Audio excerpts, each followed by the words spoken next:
Well, I tell you. All right, everybody all right? Two to be alive. Isn't that right? Didn't have to do it, but it da-da-da-da-da,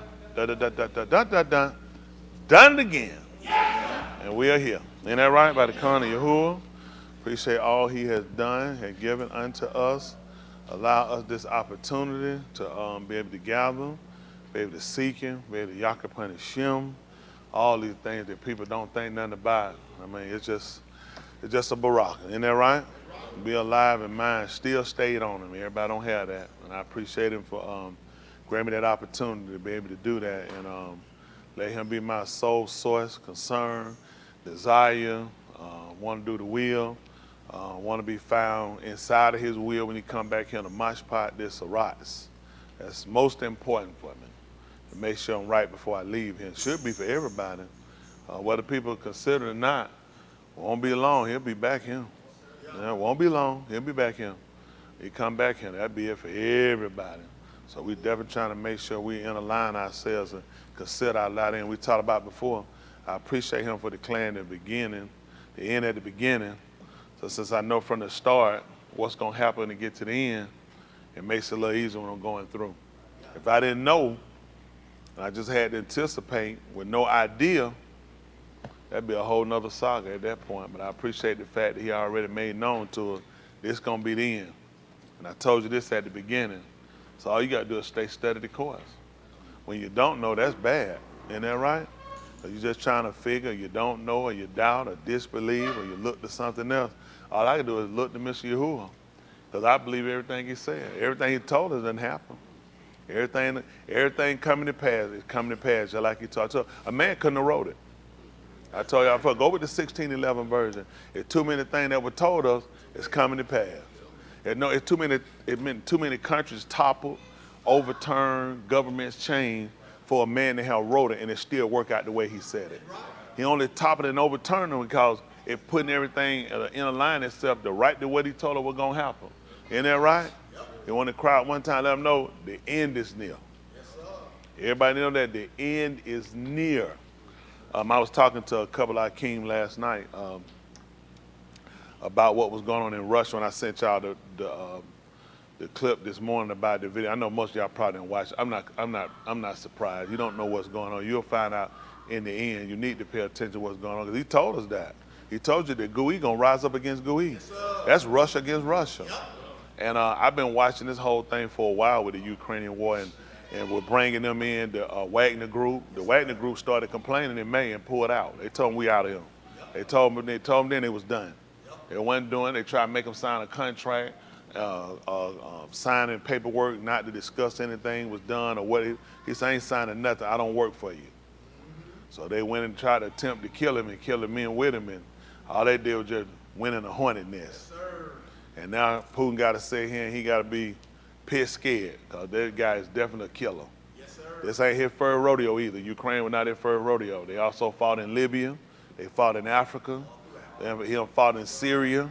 He done fought in about 30 countries. Right now, Wagner Group is fighting about 30 countries. So he definitely got a lot to be worried about. Russian military definitely going to be taking out running. This ain't what they want. That's right. That's why they're losing in Ukraine. They would have lost Ukraine had it not been for the Wagner Group. There's no way he could beat them on the ground. See, a lot of these people faked us out for years. Rocket movie, y'all remember the Rocket movie? Oh, yeah. You know what? We saw that Rush, what we looked at? Superior. This guy was a machine. That man, if he dies, he dies. Man, that's the best dolphin London ever looked. I thought he was a real Russian. Did y'all know he was married to Great John before? Yeah, he was married to Great John. I knew that back then. I still can't fast. She married a Russian. And then the white lady paid it. Why? Y'all remember the white lady paid us? Come on. Come on, my brother Jack called. He said, it's a lot of folk be hollering stuff out when you be talking. But I didn't know he was talking about you, Chris. So, he said, Aaron Carey. Thank you, Cam. 2 checks. He's still going. He about like Ray Gizzard. He still didn't take my cornbread. And put another check up there, yeah? Yeah, Bridget, she was a pretty lady at one time. That cocaine messed her up. Yeah, she used to be married to Sylvester Stallone. So remember that Rocket movie, she was married to the Russian. That was his wife. Yeah, then she played in Beverly Hills Cop. Yeah, played Red Sonja, played with Arnold Schwarzenegger. Yeah, she went up with a crackhead. You don't tell her, man, she wound up when Flavor Flav got her. That was disgusting me, disgusting her. Man, they kids, I used to watch that then. That's what turned me out from reality TV. I said, this thing real, man. It's real. And he loved her. I said, man, ain't nothing but the gutter. I don't know what he was thinking. That's gutter sex he was trying to have. And that was straight gutter sex, made no sense. I'm trying to add the lowest height of sex. I'm like, what was he thinking? Bridget, what was her name? Bridget, not Fonda. Ezekiel. Nelson. Stallone. I don't think she ever went with that Stallone name. A lot of people, but you how she. I heard a phone ring. That's my brother. What you think my brother want, Chris? That's all. I'm finna run. Y'all think I need to go answer the phone? And he know what my brother want. He know what my brother want. Put that check up now. Yeah, I mean, it's just some disgusting. That Hollywood story, that whole thing, that's just a disgusting whole up makeup. I don't know what people thinking. Other people just ran through it. I seen some of the worst couples. I seen, wasn't little Kim? She was at the Super Bowl. God, man, it's just bad, man. People just know when they give it up. With some of them bikers, with them shorts on. I don't know what she was thinking. Somebody grandmama with them shorts on. I can't take my grandmama. Man, you can't take your grandma nowhere with some nut huggers on. Your grandmama? I say it hurting bad. These folks trying their best to stay relevant. You just got to know when you got to let it go. The die, everything. A lot of these old rappers, just go and get out the way. Let these folks have it. And that man, you can keep dying your head. Just get out. That's not your game no more. It's young people out here. These folks move out their way. And these guys just bucking and hold on to power, bucking and hold these young folks up. Get out these folks' way.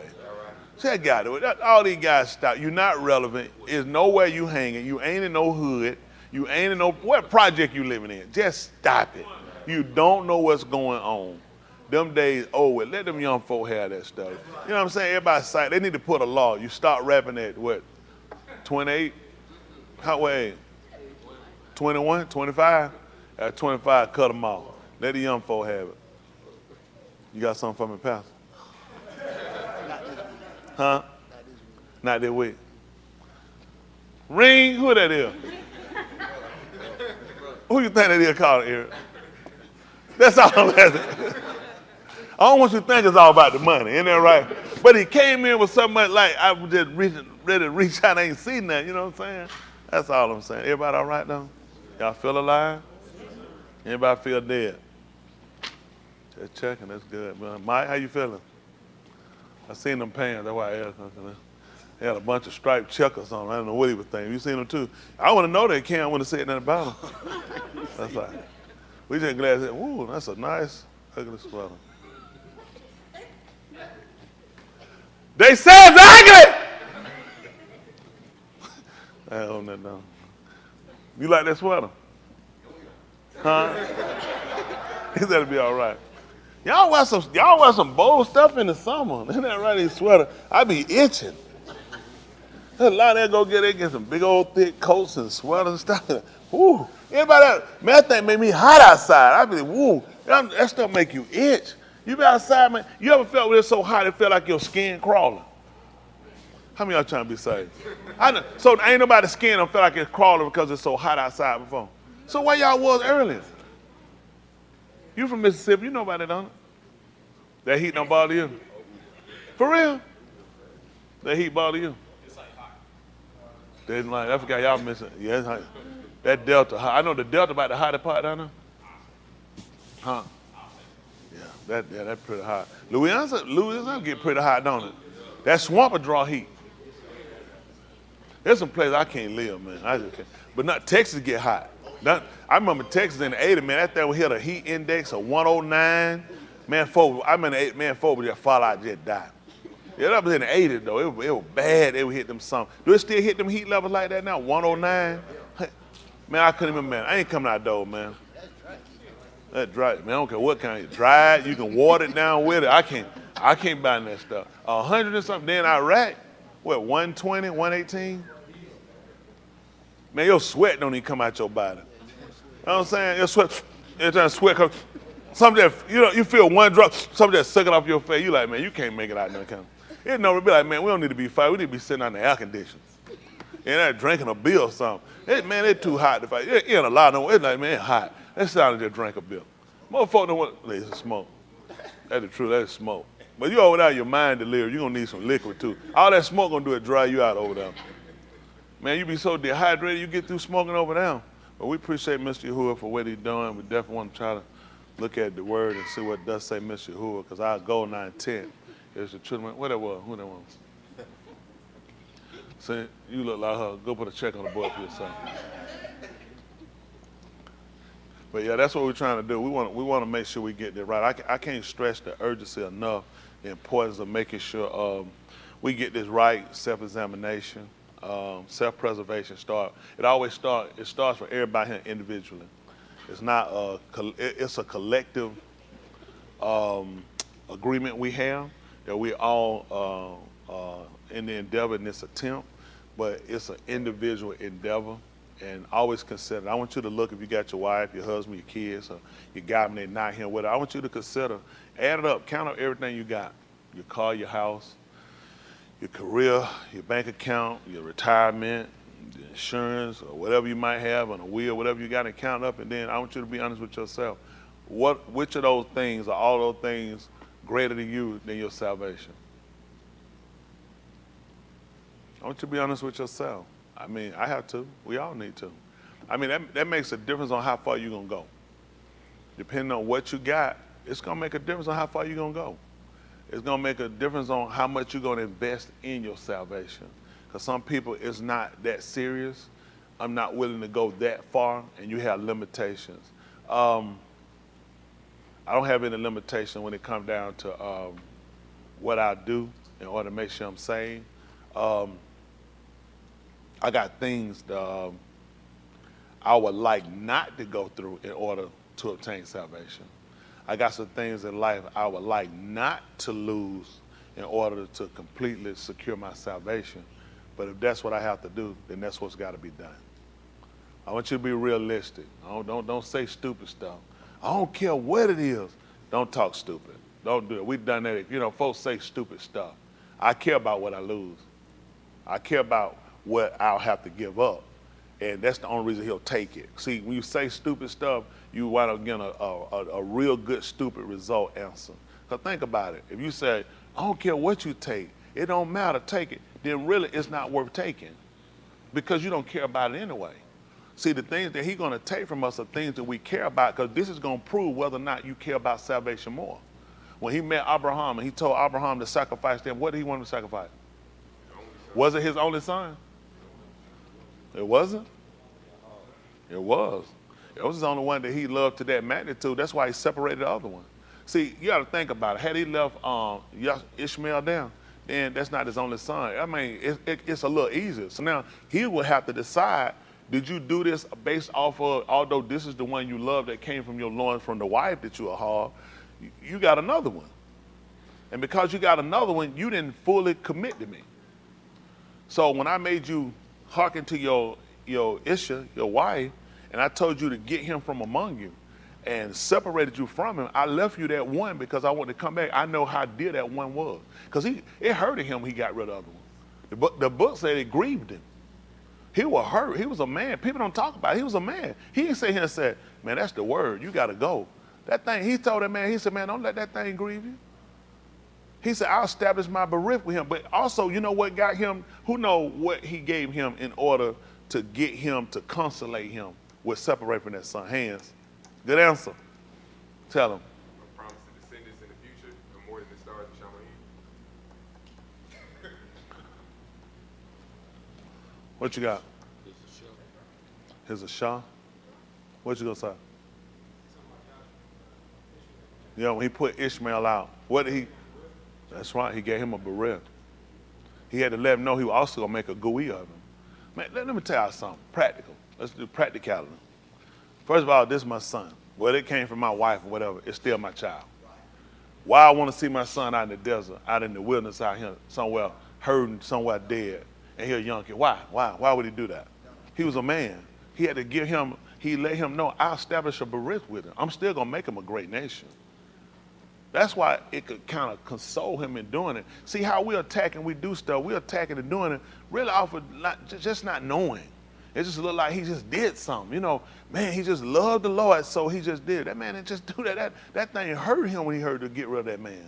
That hurt him. He like, this is my son. I want my son in my house. And you just told me to get rid of him. But he let him know, I'm going to make a great nation out of him, though. That's why the people were related to him, not the religion. You look at it, that's why there's such a massive grove of number of people in numbers, the people that are Islamic, Muslims, because they're actually related to him. Now, not the religion. The religion did not exist. So it makes no sense to say that this man was a Muslim. It makes no sense to say it was Islam. Islam is not even 2,000 years old. So certain stuff people say is just really stupid. To tell somebody that Musa and that Abraham was Islamic and they were Muslim is really just to be stupid. It makes no sense when you talk about about 1,800-year-old religion. How could Abraham and Yasakar, but what they'll tell you, Islam is total submission to Elohim. So that's how they'll try to beat you and make a fool out of you. They'll say because we all acknowledge that they submitted to Elohim. So they'll try to say that made them Muslims. That's all it is that you completely submit yourself to. We can't use it. That's right. We couldn't use it. But what we can use is the basis of what we know he did. That he had to give him something. That's like with us in the 14th chapter of the book of Yuchanan, he said, let not your... And what do we do at that point? Ain't no more trouble because he just told us. Did that make sense? He just told me, he said, don't let your Lord be troubled. And I just stopped being troubled right then. No. He said, you believe in Elohim, also believe in me. He said, in my Abba Beth are many mansions. If it wasn't so, I would have told you. I go to prepare a place for you that where I am, there you may be also. That's why I went. Why would I not be troubled if I'm troubled? Because you just said don't be troubled. Did that make logical sense? Don't be troubled. Based off of what? Unless there's something greater to support that. I am not just going to do it because he said it. Something has to come in and support to be greater. But the way they give it to us, they give it to almost in a fictional-like type behavior to where we don't really see the real end of he realized, I am a man. You are a man. You are a woman. You're prone to things, ideals, hurts, joy, happiness, likes, dislikes, sickness, health, wellness, wealth, poverty. I'm subject and prone to all these things, and you just told me, don't let it grieve me. I said, well, that got that. Why? Unless there's something to come and console me, something to give me confidence in what you're going to do. I'm sending my son out somewhere into a place, I have no idea what's going to happen. But then he can consider. When I came out from my Abba here, Beth, I didn't know what was going to happen, but my confidence was in you, and I seen you provide for me. Abraham became one of the richest people in the land. Right.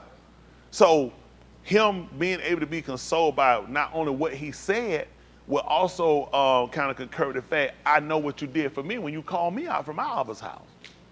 You made me a great Gui. So I want us to look at things a little differently than how we've been viewing them, because if you don't, it more or less set up, it's kind of designed to trick you, the way people give you things, because they don't give it to you and it's practical. It has to be practical in order for you to do it. It has to be accessible in order for you to obtain it. You have to have the knowledge of it in order for you to know it. A lot of stuff people say, everybody know that. So now you walk around lying and faking you know something. How does everybody supposed to know that? Right. Where's this at that everybody's supposed to know it? You're just dumb. Everybody know that. And so you know how many of us fake things in life because you don't want to look like you dumb because you don't know. People fake literacy. People fake orgasm. People fake everything. People fake money. People fake relationships. We learn to be fakers because nobody sat us down and said, listen, let's sit down to make sure you really know this, that you really grasp the concept of this. He hadn't just given us something like people told. Like I said, we hadn't followed no cunningly devised fables. Did somebody just put a bird in the hand beat? I don't know that. I don't know that. That one in the hand might be worth letting go to go get the one in the bush. That was some thing we were holding on. Yahushua was in the bush, so we should have held on to what we had and left him up there. Hello?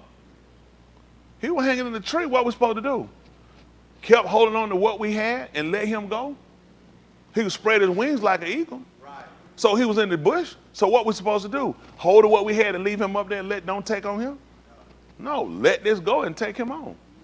See, sometimes these little fables they give you, they sound good, but you got to know where to use them at. See, they don't work for us in what we believe. He was worth letting everything go to obtain because we saw the greater. A businessman going to look at, don't y'all know we were business people? We were business people. We were business-minded people. We knew about profit. Everything he gave us about profit, that things might go well with you. So this is a profit. If I ain't got to spend my money like the woman who had the issue of blood for 12 long years, what did she spend? All she had. That's bad.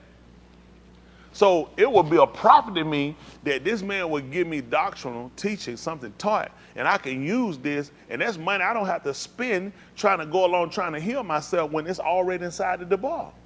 So that's a profit to me because she lost everything. You don't think nothing about it because you're not in that condition. But the person in the condition spent everything she had and still didn't get a cure. So at this point, this is bad business. We're working to obtain a profit. We're looking at, I'm going to invest my life that I have, that I don't have ownership of, that I can lose at any time, that's so precious to me, but obtaining eternal life, long time life is more profitable from a business standpoint. So I'm going to take this life that I have temporarily and I'm going to invest it. And the investment I'm going to put in is going to be a loss for me at the time, but the gain, the residual, what it's going to give me back is a better move. What you have decided to do, a lot of you, watch it in here, you have decided to hold on to what you have. That's what you do. When you go outside of the realms of the specification that he designed for every one of us of how we are to halak, you decide to hold on to what you have. You didn't see the value of the one in the bush. Hello? We had two in the bush. They told you when they told over the top of the writing, what did they have on the top? The lock of the Yahoo. But they told who they told me he had to be to come down? Two in the bush.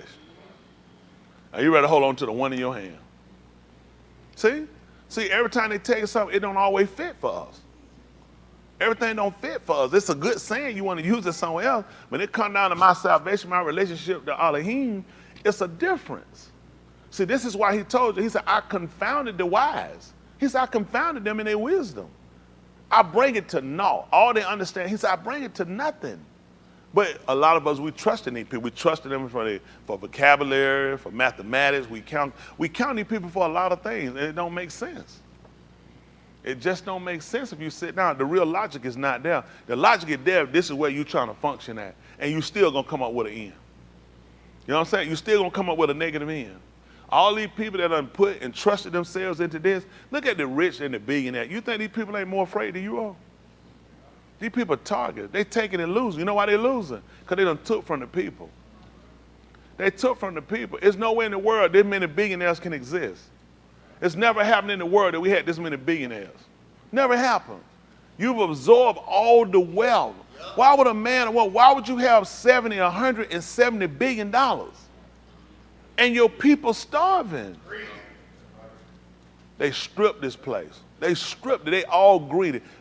Listen, it's so many billionaires. There was never a time we grew up we ever heard of a $1 billion athlete. These guys are getting $1 billion shoe deal, $1 billion contract, $500 million.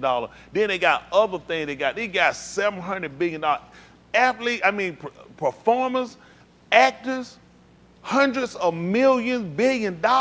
Where does it leave the people? Your wealth has been accumulated from you taking from the people. That's right.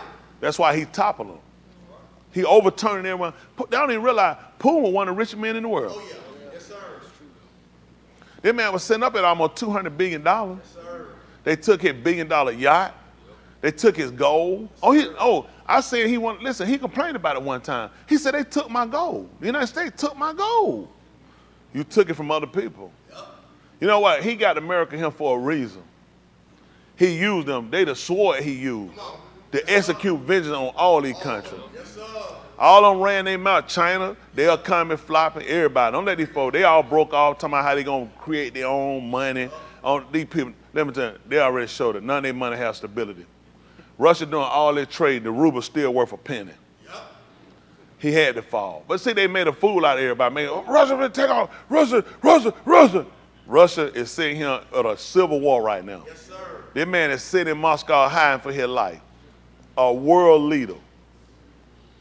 These bastards are sitting here, Yahuwah done come back. It's time for these people, listen, the cry done reached the ear of the Yahuwah, of the Adon of Sabot. Isn't that right? That make him Lord of War. The Lord of War. The Lord of War has heard enough of it. Yes, sir. He's sick of watching people starve. Look at, even America, look how these, when we ever grew up, how many of y'all from Atlanta originally? When you remember people living on expressway bridges?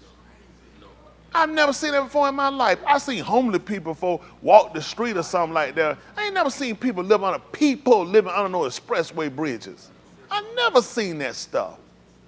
I was downtown, I went down the street, I seen people on the bridge. There was a main court. I was sitting there like, I seen a whole, I like, hold on for a minute. People live here? Yes, sir. It was never heard of, especially over there. That was a white side of town. Tent, all up the street. And you know why? Because all these world leaders greedy. You know what they're afraid of right now too? People watching Russia. If he get toppled, you know what else they got to consider? There are other people looking to do the same thing. Sir. Everybody tired of their leaders. If y'all didn't watch, all these leaders been getting toppled. I told y'all before, listen, the power that be, he attacking everybody. It's time for everybody to come down. Yes, sir. It's time to bring them down and humble everybody. Everybody need to get humble. Listen, we threw it out of fighting with these people, their religion. Whatever religion people want, that's there. First of all, look at this. I have no reason that I need to interact with no Christian to argue with them about their religion. I have no dog in that fight. Whatever you want to believe, that is your personal business. You're not teaching it to me. I'm not interested. And it's going to be a very short conversation. Islam, whatever you got, that's your business. Listen, even EU said, how forcible are right words? What does your argument reprove? Come on. Absolutely not. Whatever people are going to do, they're going to do it. That's right. If you mind to be saved and you mind it for truth, you'll find me any way it goes. That's just being honest. The time you got away with people trying to tell people how wrong they are, I assure you, from Hebrew Israelite to Yahudim, I ain't excusing nobody, from Islam to Christianity, none of these people have came out here and improved nothing. They can't improve nothing. The best work you can do is fix yourself. That's right. Fix yourself. Anybody interested, they'll follow, they'll see it, they'll inquire. Everybody he done a Mashiach, which he done ordained to salvation, guess what? It's gonna be done anyway. Though he done Mashiach for damnation, that's gonna be done anyway. I wouldn't even waste my time with trying to argue with nobody. I know what I believe and I know what I'm standing on. Really, a lot of the argument that people have, it ain't trying to show other people they're wrong. They're trying to see if they're right. Yeah. I don't have to measure my stick up against another man's stick to find if I'm right. That's right. I know my stick right. I'm glad I ain't got that list but like you did. And that time he was trying to tell about they had them, they was in there, who that was, the Ninja Turtle? Who that was, you said? He said, Mike, he got a big feet. Who said? He said, no, his big baby here. We know what he was talking about it now. We like the Ninja Turtle showing their penis, he was trying to stick. That list had him so messed up, we didn't know what was going on in there. So some words you don't want to say if you got a list. They said, what's the name of this? Just shake your head. Just shake your head. I don't want to get involved. Just let them have it down. But at the end of the day, we want to just know what we're in this for. Make sure we're doing the thing correctly. Make sure we're staying focused on what it is that he's aligned us to do. Appreciative for the opportunity to be able to even obtain the knowledge. You know, a lot of people fear it. A lot of people fear change, and I was one of those people years ago. I never would have accepted it. you know, to the level of where I am now. So I can see where time and experience plays a major part in you being able to accept certain things. Because sometimes, you know, when you hear something and you're in a line to it, you kind of close a door. There's nothing else right. There's no more information. But when you learn about Yahuwah, you want to be cognizant and conscious about the fact that, you know, it's a lot that entails what he does. You want to make sure that you follow a pattern. Sometimes people go seeking out all the information, and before you know it, they're lost cause. They'll start out good and they go wrong, and you can't pull them back in because they got 55 books they read. You know, I don't need 55 books to prove out that it's right. But a lot of times you get it going and you get another book and then you decide you're going to write one. Before you know it, you lost focus for what you even came for. You know what I'm saying? And it's just a debate with everybody in the world about what's right. When at the end of the day, people doing what they're doing because they feel like it's right. How many of y'all were doing wrong the whole time y'all knew it was wrong? The whole time, all right. Check, check, check. Come on, I need to check. The whole time you were doing wrong, you knew it was wrong. The whole time. So let me ask you a question. So when y'all were messing in them Pampers, y'all know it was wrong. No, come. My brother Jack out. Come on, Dave. Come on, right? Yeah, I'm trying to. Was y'all surprised? These folks had up. The whole time they were doing wrong, they knew it was wrong. I had to get all the way down there. I didn't find out where they was at. Everybody got it. I know it was a cheek in their arm. Right, what you think? What you think? No, yeah, I mean, just life.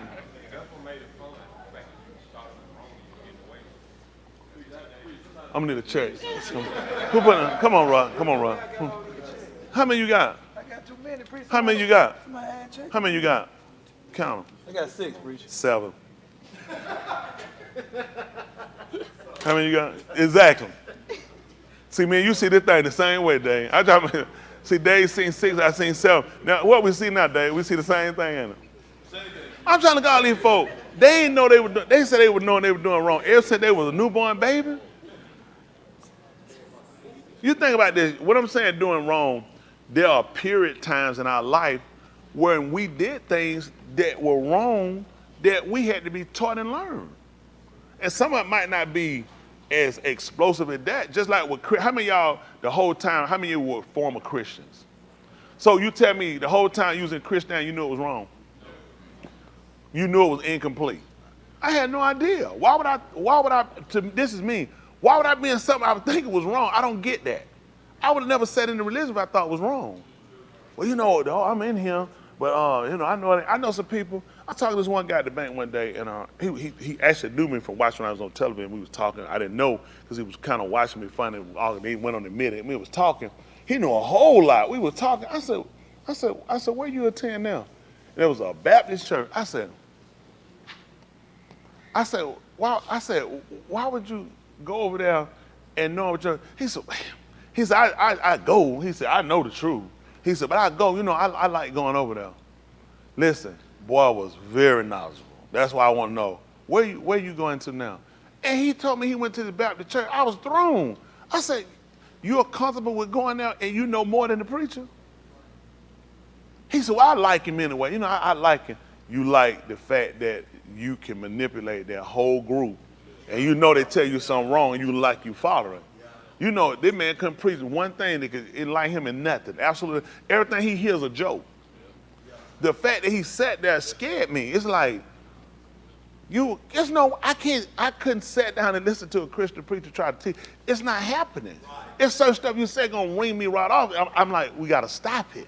We can't go, let's not go to, this not working. Let's not do that. Because I know what you're saying, you don't really know what you're saying to the degree. You're believing it possible, but we're not going to have that conversation. I'm not going to entertain it. And that's book. He said, if any come on you and bring out this doctrine, you're not even supposed to receive me in your house. Like some people, I know some of y'all, I'll watch them just to see what they're going to say. Let me tell you something. There's absolutely not one Christian preacher, not one out. I don't listen to nobody. I don't listen to him. Because you already done broke. He told you, if any come and they don't bring this teaching, he said, you're not supposed to receive in your house. You're not even supposed to build them out of his speed. Yeah. Which is performing. I don't amen you. I don't put, no, I'm not. He said, he that do it. He said, you partake of their roast your deed. Yeah. I don't do no fools. I ain't trying to sit around there, man, listen right here. Listen to preach this. I guarantee you talk to the wrong person. I won't listen to it. If people make take, Toastman, I don't watch it.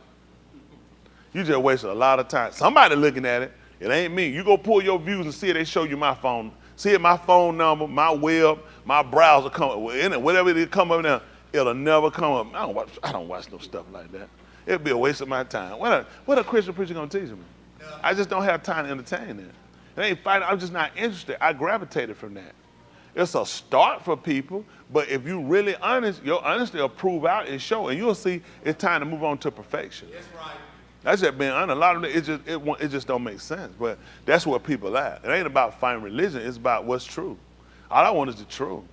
I ain't interested in no religion that can justify me having sex with a little kid. I just ain't interested. I ain't following no leader. I'm talking about Muhammad. I meant it too, every bit of it. I'm not interested, and they know it's the truth.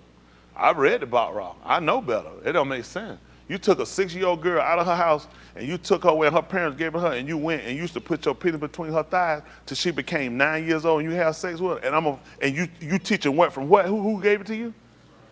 Nigga, please. You'll never have that conversation with me. A 6-year-old girl, a grown man, what's the problem, about 40 years old, 30, take a 6-year-old girl out of the house. She said she was in her backyard playing, and Muhammad came there. The her parents, she said her mama got her from the backyard playing and gave her to him, and she left with it. She said the prophet would take his penis, put it between her thigh and thigh her, because she wasn't old enough yet. And when she became 9, that's when he consummated it. And you're going to tell me who appeared to you? To tell you what to tell me? Not interested. I'm not interested. See, certain stuff they don't want to talk about. They'll stick with the Quran. Let's talk about the Baqarah. I want to hear her story, because I didn't know, how did you get this 6-year-old girl? Yes, sir. And why people so comfortable with you run blow up something? Won't your religious leader blow up somebody? That's right. So the best way me understand how to put a bomb and blow it up is for you to put it on and show me. That's right. Go stand across the street and let me see it. Yes, sir. When you do it, I'm gonna walk out. I'm saying, not interested. But I ain't gonna tell you till after you do it. I'm not interested. I'm not interested in no religion that have me picking up nothing, going shooting up and killing no people. You keep that. I'm not interested. I'm not. Especially you talking about, man, I met around and blow up something, and the only thing go out is the pickle. That tight. That's tight. That's tight. That's tight. I'm not interested. Take this, put it in your pants. Nope. It's not a vagina. We can't put nothing down now. Nope. Washcloth, soap, vagina. We can't put no bomb down here. Not interested. I'm just keeping it real. I'm not interested. Man, put that down with a bunch of nails and cut up glass. Man, I'm not putting that stuff down here. Man, your pickle like a Ginzu knife done hit it. I'm not interested in that stuff. No. Man, you walk out them assemblies. Really, you ought to be locked up for sitting down and letting the food. Some stuff, don't let people, I'm just being, I know they can say, oh, Thomas Smith Rocker. First of all, they liars. When have I taught y'all to go ahead and kill people? Never. Homosexuals, any people. I'm not interested in that. Listen, if you want to kill something, kill your stupidity. That's the best thing. Kill your stupidity. But at the same time, that'd be rational. These people have religion that offer people a lot of stuff that don't make sense. I'm telling y'all that when you serving Yahuwah, it's more than you just hearing a word. It enriches you on every end because it deals with your health. It deals with your intelligence, your mindset. It deals with your prosperity. He know we're people. We're human. Why would you just be giving me a word? I'm going home broke every time, but I got a rich word. Where I catch the word in at? Where I'm going to spend it at? How much gas can you buy with a rich word? If the word is rich and I take it in, shouldn't it enrich me? Financially, physically, mentally, shouldn't it enrich me? So what the people saying don't even make logical sense. When your behavior aligns up with what the man dictates, he's going to enrich you on every faction. I always relate back to when he met a young lady, he asked her, would thou be made? You get one wish. No, you need to be made whole because we're talking about the complete person. Why would he whole? This is putting you back to where that's the type of man I'm trying to interact with. That's the type of person I'm selling you on. I don't need I rub the bottom. You get 3 wishes. Now I got to figure which one. I got so many things. I want to take my time. I want you to know. I wish I had more. There go one gone now. And you ain't get no more. So I ain't going to give you no more. I told you with 3, but since you shot at your mouth, now you're 2. Now I'm done. I need somebody who knows about the complete whole man, who can put the whole man together. And it's a serenity that you receive. It's the peace. When they say surpass understanding, regardless of situations or wherever, there's still a certain calm he gives me. Y'all know when Yahushua was sitting on that ship, it was storming, it was more devastating to the other people, not him. You know what? That tells you what serenity did he have there. He said, I slept through the whole thing. Them guys were losing it. So this is something that comes from the Father. And you can't get that with money. Those people had money who was in that submarine, supposedly. See that? Now they got some peace. They didn't get peace. You know what I'm saying? But part of them, it's just little shrapnel pieces of that thing left. So I'm looking for somebody that can meet me on every end, who can understand me. Because if I sat down and told you really all about Tony Smith, it'd be too complex for you. You would be too complex for me. You could tell me something about you. You couldn't tell me everything about you. Because I'll be honest with you, as a person, I couldn't register it all. There's some stuff you can't even say. Because it's words, trying to put words together, how to say it, and how to still get you to look at me in a certain type of way. So I couldn't even tell it to you.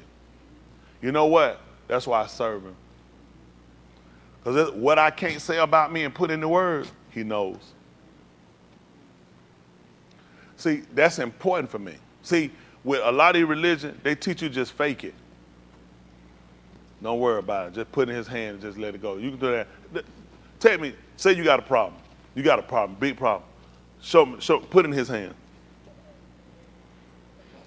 Exactly. How do you put it in his hand? It's still your problem. That's true. See, people give you stuff. We need to constructively know how things work and not people just giving us saying. You ever heard that before? Just put it in the Lord's hand. Put it in his hand. People just learn to tell you. People just say stuff. Yeah. So I'm looking at physically taking it and giving it to him. I need to physically give this over to you. Right. How? But it sounds good. You know what I do? I just put it in the hands of the Lord. I've been done with you. I just put you in the hands of the Lord. People say stuff, and we just all start reciting stuff. But we don't really have the mental to understand things. I want to understand so I can embrace it. I want to encompass it. Yeah, I want a mastery about the understanding of it. I don't want just surface, where you're just doing something, because sometimes problems and situations can become more complex than they look. And sometimes people say, I can help you. Sometimes you just, I can't even tell you about it. It's just so... I couldn't even explain it. That don't make sense. Of course, see, that's a problem we're going to have right now. I just told you I can't explain it to you because it's so much. You said it don't make sense. So I don't know how far I'm going to get with you anyway. I'm just telling you, I can't even explain it to you. I'm so overwhelmed with it, and you saying it don't make sense. So what's going to make sense when I tell you? Sometimes it's things you'll deal with. It's just got to stay in. Y'all got it? Just to let you know, nobody understand you like him. It's stuff you'll do with people that'll cut you off with people for the rest of your life. And it might not be that great or that magnitude with them. But with him, he'll still give you another chance. Yeah, it's true. It's true. That's just being honest. My family did something, and I sent them a text, and I let them know, lose my number for life.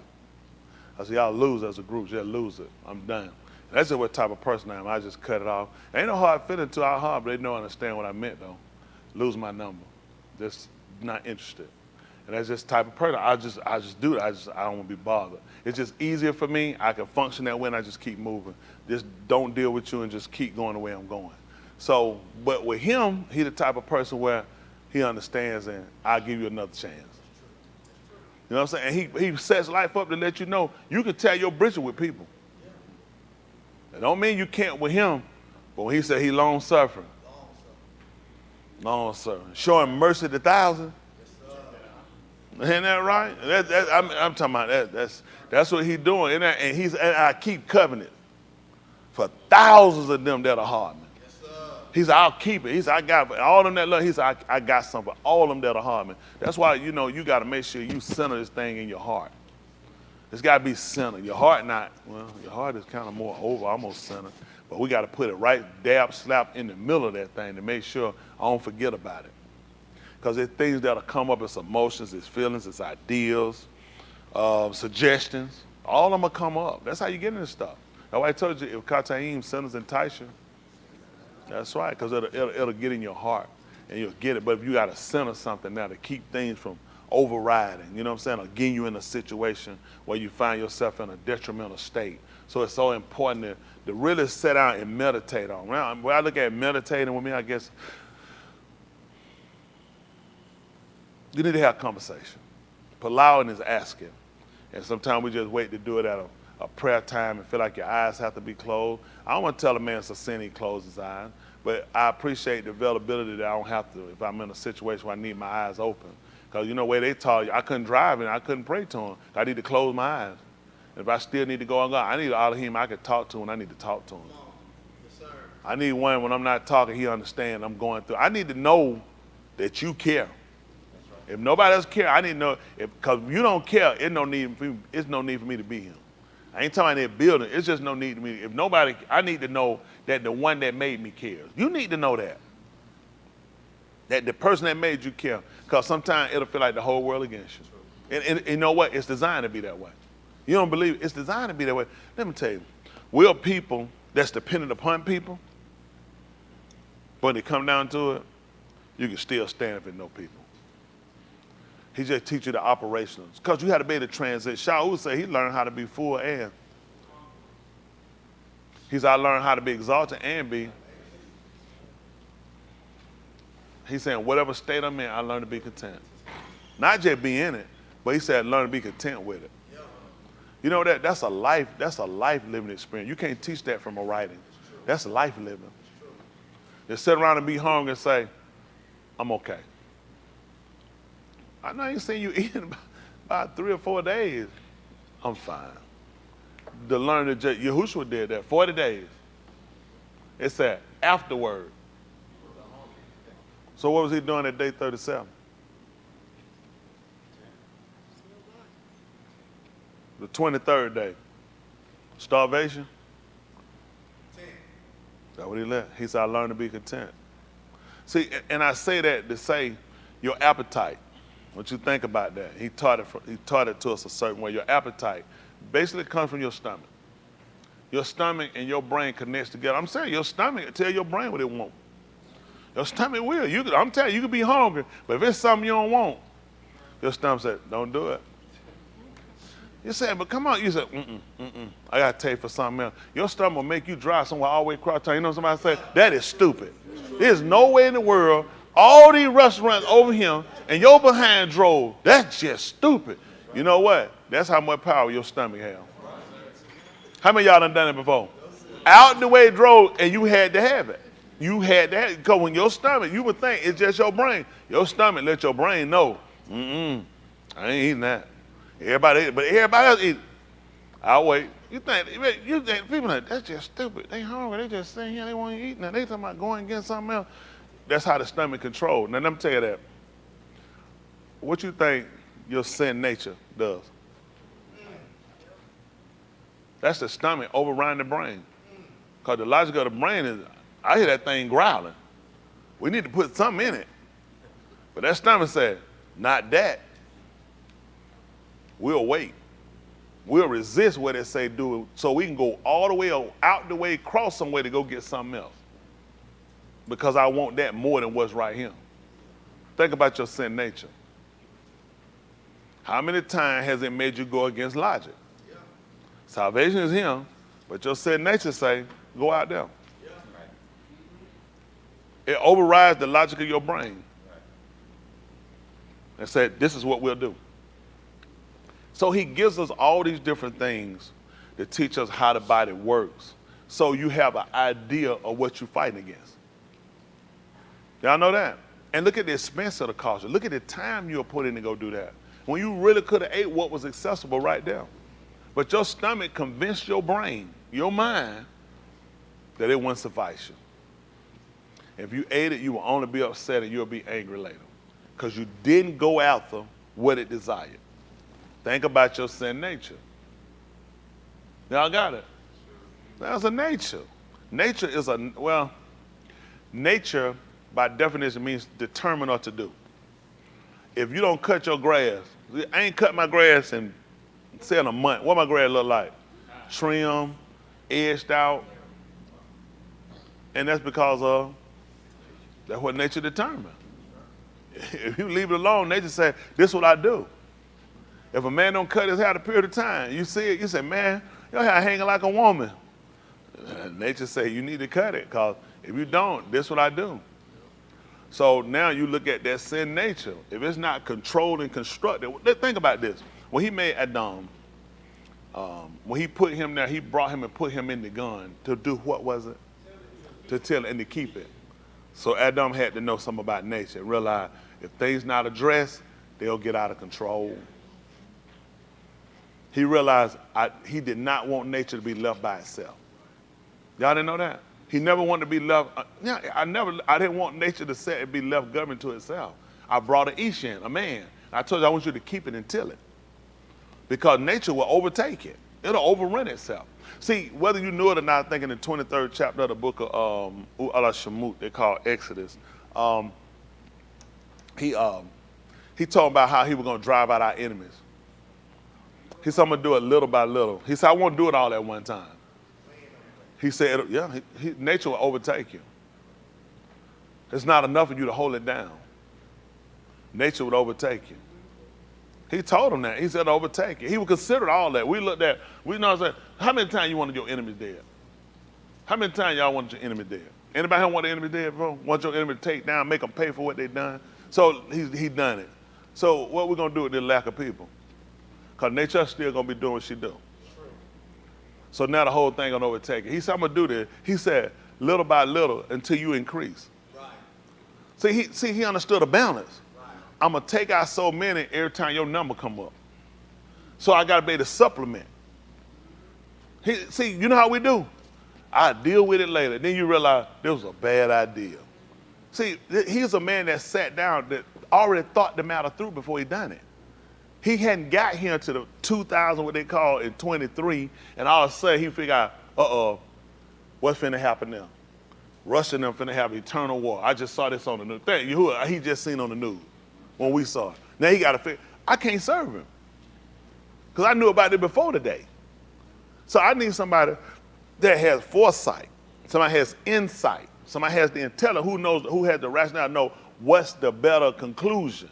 See, if we're left it up to us, in our anger, in our knowledge, we wind up telling a whole lot of stuff to come back and fix them. I remember Daniel was telling me one time about his dad. How his daddy, he said his sister got in the car and he looked, he saw a book, she had tore up a book. He said, that's my book. I know it ain't my book. So he took his foot and kicked the windshield out. Just kicked the windshield, just mad. And I said, so what happened? He said, it was just stupid. He said, to go right back and put a windshield in the car.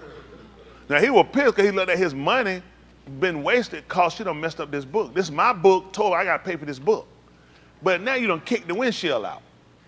Now, wasn't it cheaper to just pay for the book? But now, in using his dad, think of how much stuff we do that you don't think out and you don't realize you just incurred yourself more damage. What you were pissed about him just cost you a whole lot more. But it brings us back to have to sound and realize how much you have to think before you react. So a lot of times we react, then I think about it later, what all I got to deal with. You can't operate like that. The kids operate like that. Yeah, that's true. When you become mature, I got to think about it. Where is it going to go? Yeah. How bad can this get? Right. How far can this go? So you start to weigh it like this. I'm like, man, it was me. I would have, because you ain't going to weigh out the whole situation. Right. I done weighed the whole situation out and expense too much. Y'all got it?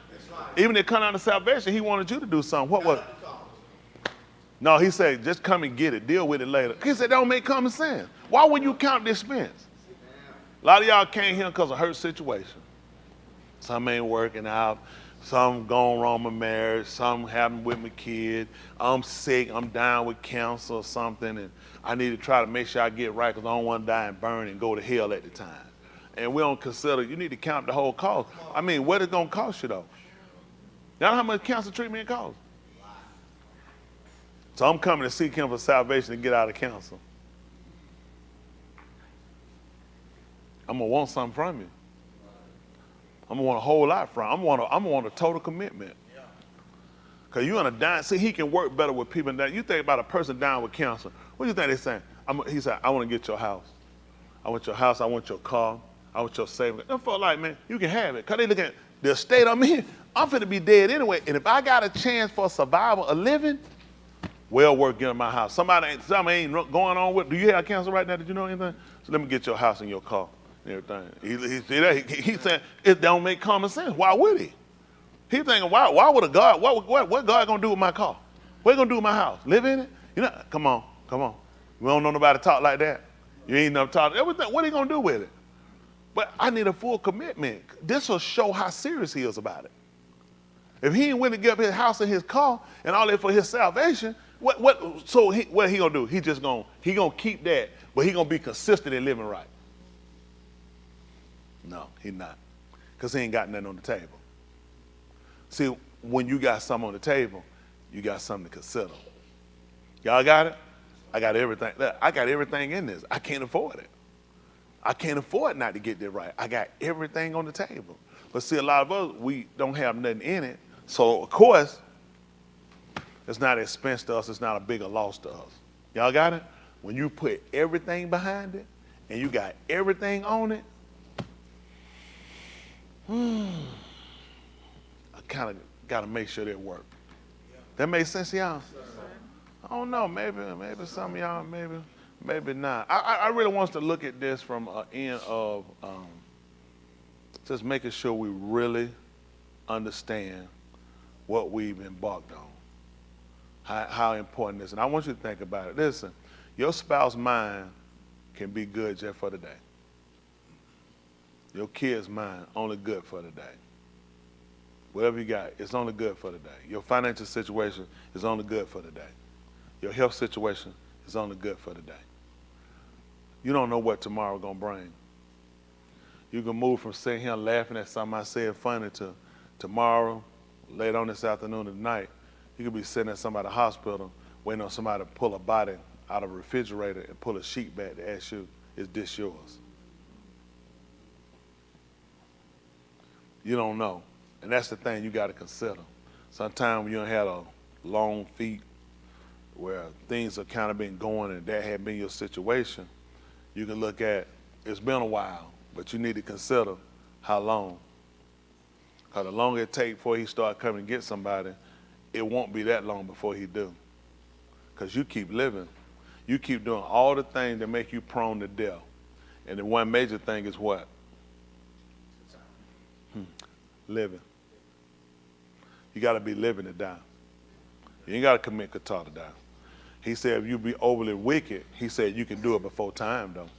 He said you can accelerate it, but just because you're living, you're going to die, because he said it's appointed unto men once to die. That's an appointment he gave everybody. Everybody been up there to get a little card, they write an appointment, put your date and time on there? When he made you, that's what he did.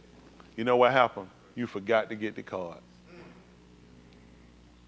Yeah, somebody get, and it's a reminder.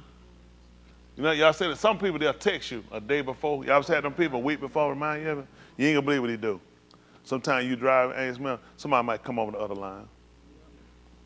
And you blow your horn. And like, stupid behind, better got back over. You ain't gonna believe it. They ain't even see your horn. They didn't even hear your horn while they got over. Because they were on the other side and you were there. They had no reason, their music was up. They were doing something first. That's how they got over there. They just happened, he said, look up. He was saying, that was one of your reminders about your appointment. You round spur somebody to get over on you. He jerked the car. You are stupid. Pay attention. That was another reminder. Let you know your appointment coming up. Eat, swallow something, get a little choking. But you got it up. Woo! That thing was scary. That was another text reminder. Your appointment due. He keep letting us know you got an appointment coming. But for some reason, we keep ignoring it because it's so far off. But every time he keep letting this happen, he letting you know we're getting closer to your appointment. I gave everybody one. You might not have the card, but I definitely been giving you reminders. Every now and then, I let somebody moot that you know. Somebody you close to.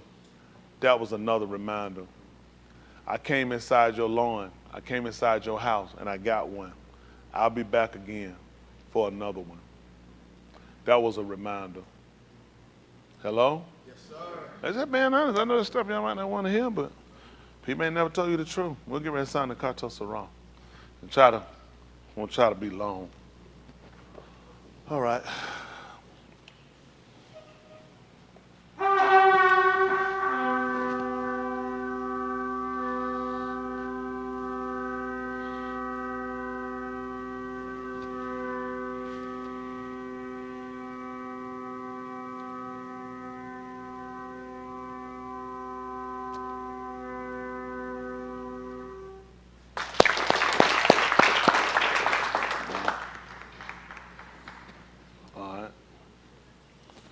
Let me get that Romans 15 and 4. Hold on.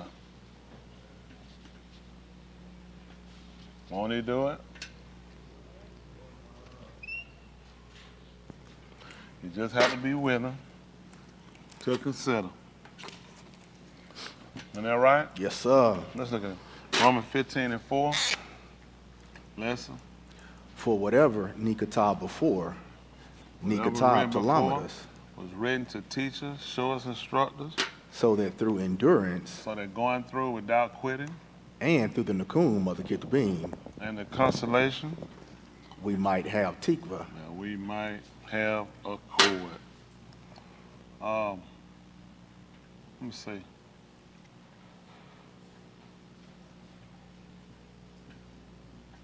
Let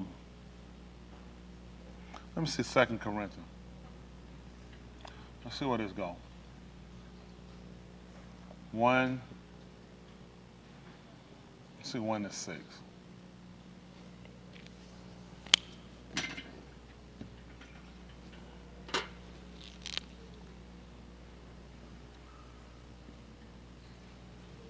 Listen. But if we are afflicted, the affliction is for your comfort and your Yeshua. Or if we are comforted, we shall be comforted. It is for your comfort in order that you shall also prolong your nafashim with the endurance of the sufferings which we suffer. So, how many of y'all don't understand what he just said? No, they're trying to look at it and say. But we know there's another word for rather, so another statement was made before this. He said, if we are afflicted, let's say if something happened to me and I go through an affliction. That affliction that I go through, it is for your comfort. Now, how we'll look at that and we'll understand it, let's look at something. See that Yeshayahu chapter 53. I don't know why I went to this, but we'll see how it work out. How about that? I don't have no cue cards, no script or nothing wrote up.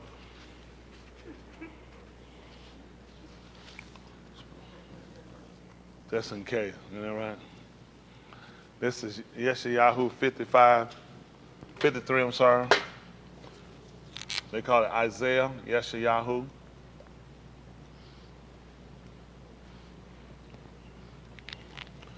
All right, listen. Who has among our message, That's what he want to know. Who has believed what we've spoken? Which And would to make whom? him a what? On the ball. Who agree? Hands? A key. So he said, who had believed our message, then that would make you a messenger. That's right. But he wasn't a ball. But based on what he just said, you know, who had believed our message, that make him a malaki, a messenger.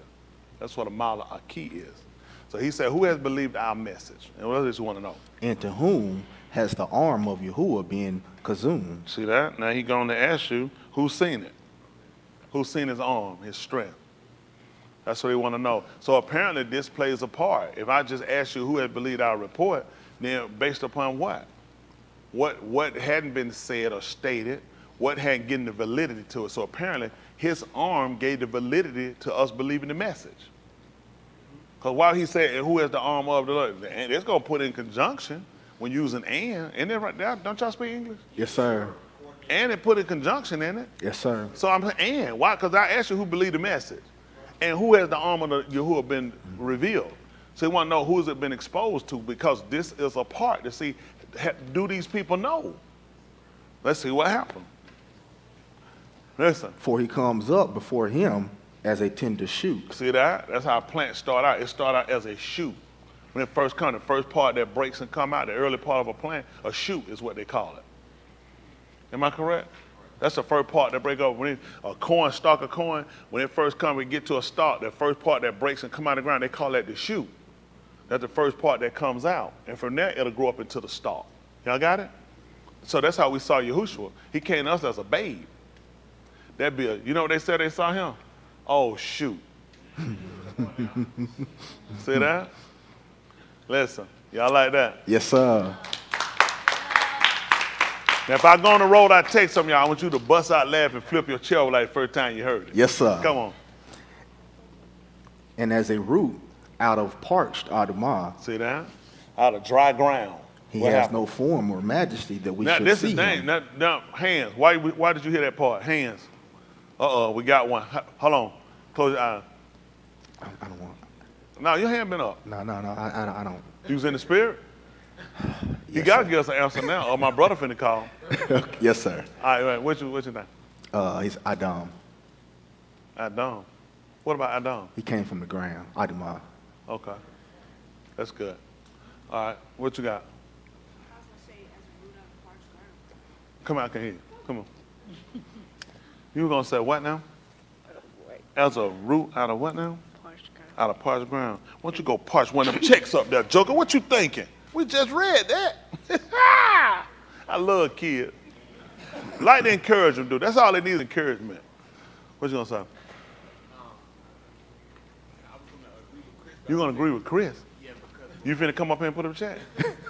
No, go ahead. Well, no, go ahead. Because before he made a dawn, the ground was dry, so he called the mist of water. That's true. You're right. Chris didn't get that part out. That's why he told you about he came out of parched ground, dry ground. Because Adam hit the ground with soil. It was soil when he was made. When Adam came out, remember, he caused a mist to come. That's right. He made him, it was mist. It was already, the ground was not parched. It was dry when he came out. Yes, sir. Come on. He has no form nor majesty that we should see him, nor appearance that we should desire him. You see that? So we start looking at his appearance and the form of him. But nothing that somebody will come along and want to try to mimic and make. In Barashit, when Yahuwah came, he said he was going to make Ish after what? After his image, after his likeness. See, that was something that was desirous to make man. He desired to make man as he was. But when it came along with him, nobody desired to be like this guy. Like, man, please. That nigga getting slapped up. Who want to be like him? Somebody getting slapped and spit on and hit? Nope, man don't own nothing. How many of y'all look around? Man, I like to be like, how many of y'all look at homeless people? Man, I like to be like that. I ain't got nothing. Fawcett got a whole bird hair nest, but I don't want nowhere to lay my head. Who says that? Who does that? So you see now, because of the writings, it was already preordained of this man's existence and how he was going to be. See, the reason why people didn't want him, because remember looking, quote unquote, in layman term, to get y'all in language, nobody want to look like a broke nigga. Yeah. People go buy stuff they can't afford just to keep from looking like a broke nigga. It's true. This man ain't got nothing. This man has absolutely nothing. When I see him, I don't want to be like him. That's not like desire. But your writers already told you, so people need to know what you need to be looking for. Y'all got it? It's just like when Shemuel, when he came into the Beth in the house of Yashi, they called Jesse. When he came in, the first of his Akim he went to his brother, everybody had the appearance of likeness. He looked, and Yahuwah had to tell him, he said, don't look upon him. He said, I rejected him. He said, don't look at him for his stature. See, immediately when he went in, he went to the best looking one he saw. That's right. That's right. And he got ready to pour the oil. He said, don't do it. That's he right. said, I refuse. He said, I already rejected him. He let him know, he looked at him, well, he's a good looking guy. He's got to be the one he's looking for. See, he saw just like we saw. How old you got? Let's look at it. Y'all hadn't read it. It says 16, 17, 16. Olive, Shamuel, come on, put another check. 16, 1. Should put out there. Good deal. Come on, I'll meet you up here.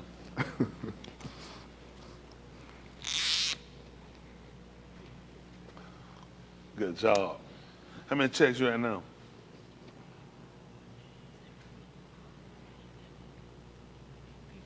15. How many they make? That's 17. How many? Speak up loud, they can hear you. 16. They can't hear you. Look and tell them how many you got. 15 checks. I'm now about to make it 16. Tell them how many checks he got, y'all. Yeah, that math bad.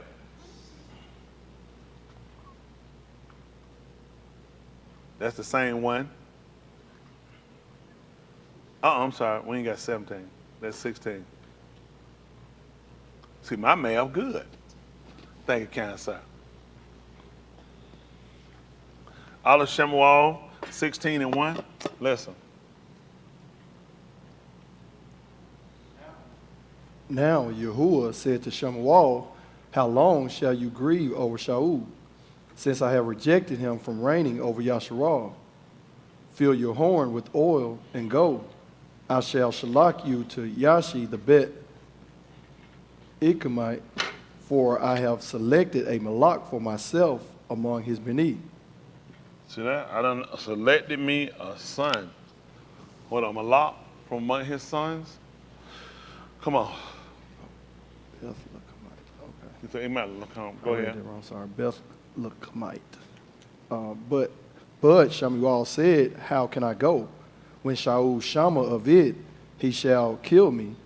And Yahuwah said, take a heifer from the herd in your hand and say, I have come to Zabak to Yahuwah. Mm-hmm. Which is You the should- sacrifice.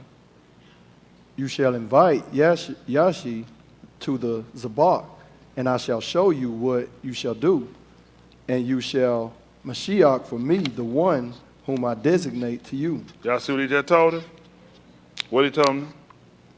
You shall invite Yashi to the Zabak, and I shall show you what you shall do. And you shall Mashiach for me, the one whom I designate to you. And show you he like us. Listen. So Shemuel did what Yahuwah said. So what did he do? Shemuel did what Yahuwah said, Let's see. and came to Beth Lakam, and the Came to the Zakanim. house of bread. Now y'all can understand why Yahushua told you about he was going to give you his body to eat. That's right. He was born in Bethlehem, which is house of bread. That's what it means. That's why it made sense for him to give you his body to eat. Look where he was born in. He was born in Bethlehem, which means the house of. See, they never. All we knew he was born in Bethlehem. Right. He was born in Bethlehem. Yeah. The name of the city is House of Bread. Right. So it made sense when he sat and told you that he was going to give you his flesh to eat. Yeah. Why? Because I'm from Bethlehem. I'm from the house of bread. That's right. Come on. And the Zakanim of the city trembled The elder. Listen why. to meet him and said, do you come in shalom? And that would be because of what reason, hands? The white had a hand up first. What it got? Speak up louder, they can hear you. That's what they learned. Whenever Nabat came, it was always going to be something against them. So when they seen him coming, they already knew this is bad for us. That's why they wanted to find out. And you know who asked the elders, which meant they've been living long enough to put things together. It's not good when they come to see us. 9 times out of 10 when he come, he was letting them know you done something wrong. So that's why they want to know, well, you coming in shalom or you come tell about some rosha? Listen. He said, in shalom. See that? They want to hear that, which means now, listen, he just told them, I'm coming for your prosperity, for your health, and for your wealth. That's what he just told them. Because they looked at when he was coming, if he wasn't coming shalom, which means what happened? Something happened now with health. We finna lose our finances, and things are not going to be good for us. See, if you don't have that understanding about him, then you don't know what to receive. See, even, listen, we got the first interaction of Yahuwah and Adam. Okay? He made the man. Second interaction we had was when he showed the man the gun and put him there. We have a third interaction where he showed him the ox and told him what to eat. Fourth interaction, what happened? Adam took off and he was gone. You know he realized, I can tell the way you coming, this is not good. So people have known for a long period of time when that man shows up, whether or not it's going to be tube or whether it's going to be rosha. You don't find that he hid himself when he was trying to show him what to eat. You don't find that he hid himself when he was telling him how to name things. You find out when he hid. When he knew he ate of that ox and he heard him coming, I can tell this ain't good. I'm gone. These people knew when they were coming. I'm watching to see whether or not this is good or it's bad for us. We don't consider these things. Listen. He said in Shalom, I have come to Zabak to Yahuwah. Mm-hmm. Kadash yourselves and come with me to the Zabak. He also Kadash Yashi and his Beni and invited them to the Zabak. Hold what you got. What did he want them to do to go with him? Kadash. Consecrate, separate themselves. Who we learning from? Hands. Tell her who we got. You're cold. What about you cold? He told everybody go to the house of Yahuwah to consecrate. They're going to Bethel, which is the house of Elohim. He told their family that they had to consecrate themselves. Told them to take off them clothes and put away them foreign deities and be clean, which for us would be Tahar. Tahar. T-A-H-E-R, I think is how they spell it. T-A-H-E-R. Tahar is how they pronounce it. So tahar would be to cleanse, or to be clean. So basically we let them know to be clean. Become clean. Because they were getting ready to go, so now he would have told them to become clean. I know he had to tell them that. He just told them to consecrate themselves, which means they couldn't have been.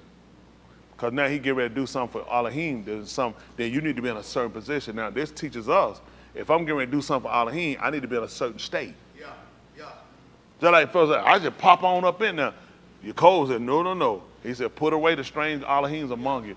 Be clean and change your garment. Right. Physically, he let them know you had to put all that away. He said, we're going to Bethel. Yes, so this became a product of how we start looking at how we went to see him. You had to be clean. Just the fact he told them they were going up, when the Kohan was going to offer a sacrifice, he had to wash his flesh with water, with ma'in. Yes, and he had to change his garments. Right. See, he set a precedent for us on even how the Kohan did it. When the Kohan was going into the inner sanctum, we had the outer sanctum, which the first part, where he put it at tahar, said that tahar, to be bright, to make pure, to purify, to uncontaminate. That's what we want to do. Get yourself to being uncontaminated, become uncontaminated. So now that's what we're looking at. This is what we do when we separate from our kataim. You're becoming uncontaminated. Now you're putting yourself in a position to where you can shakar him.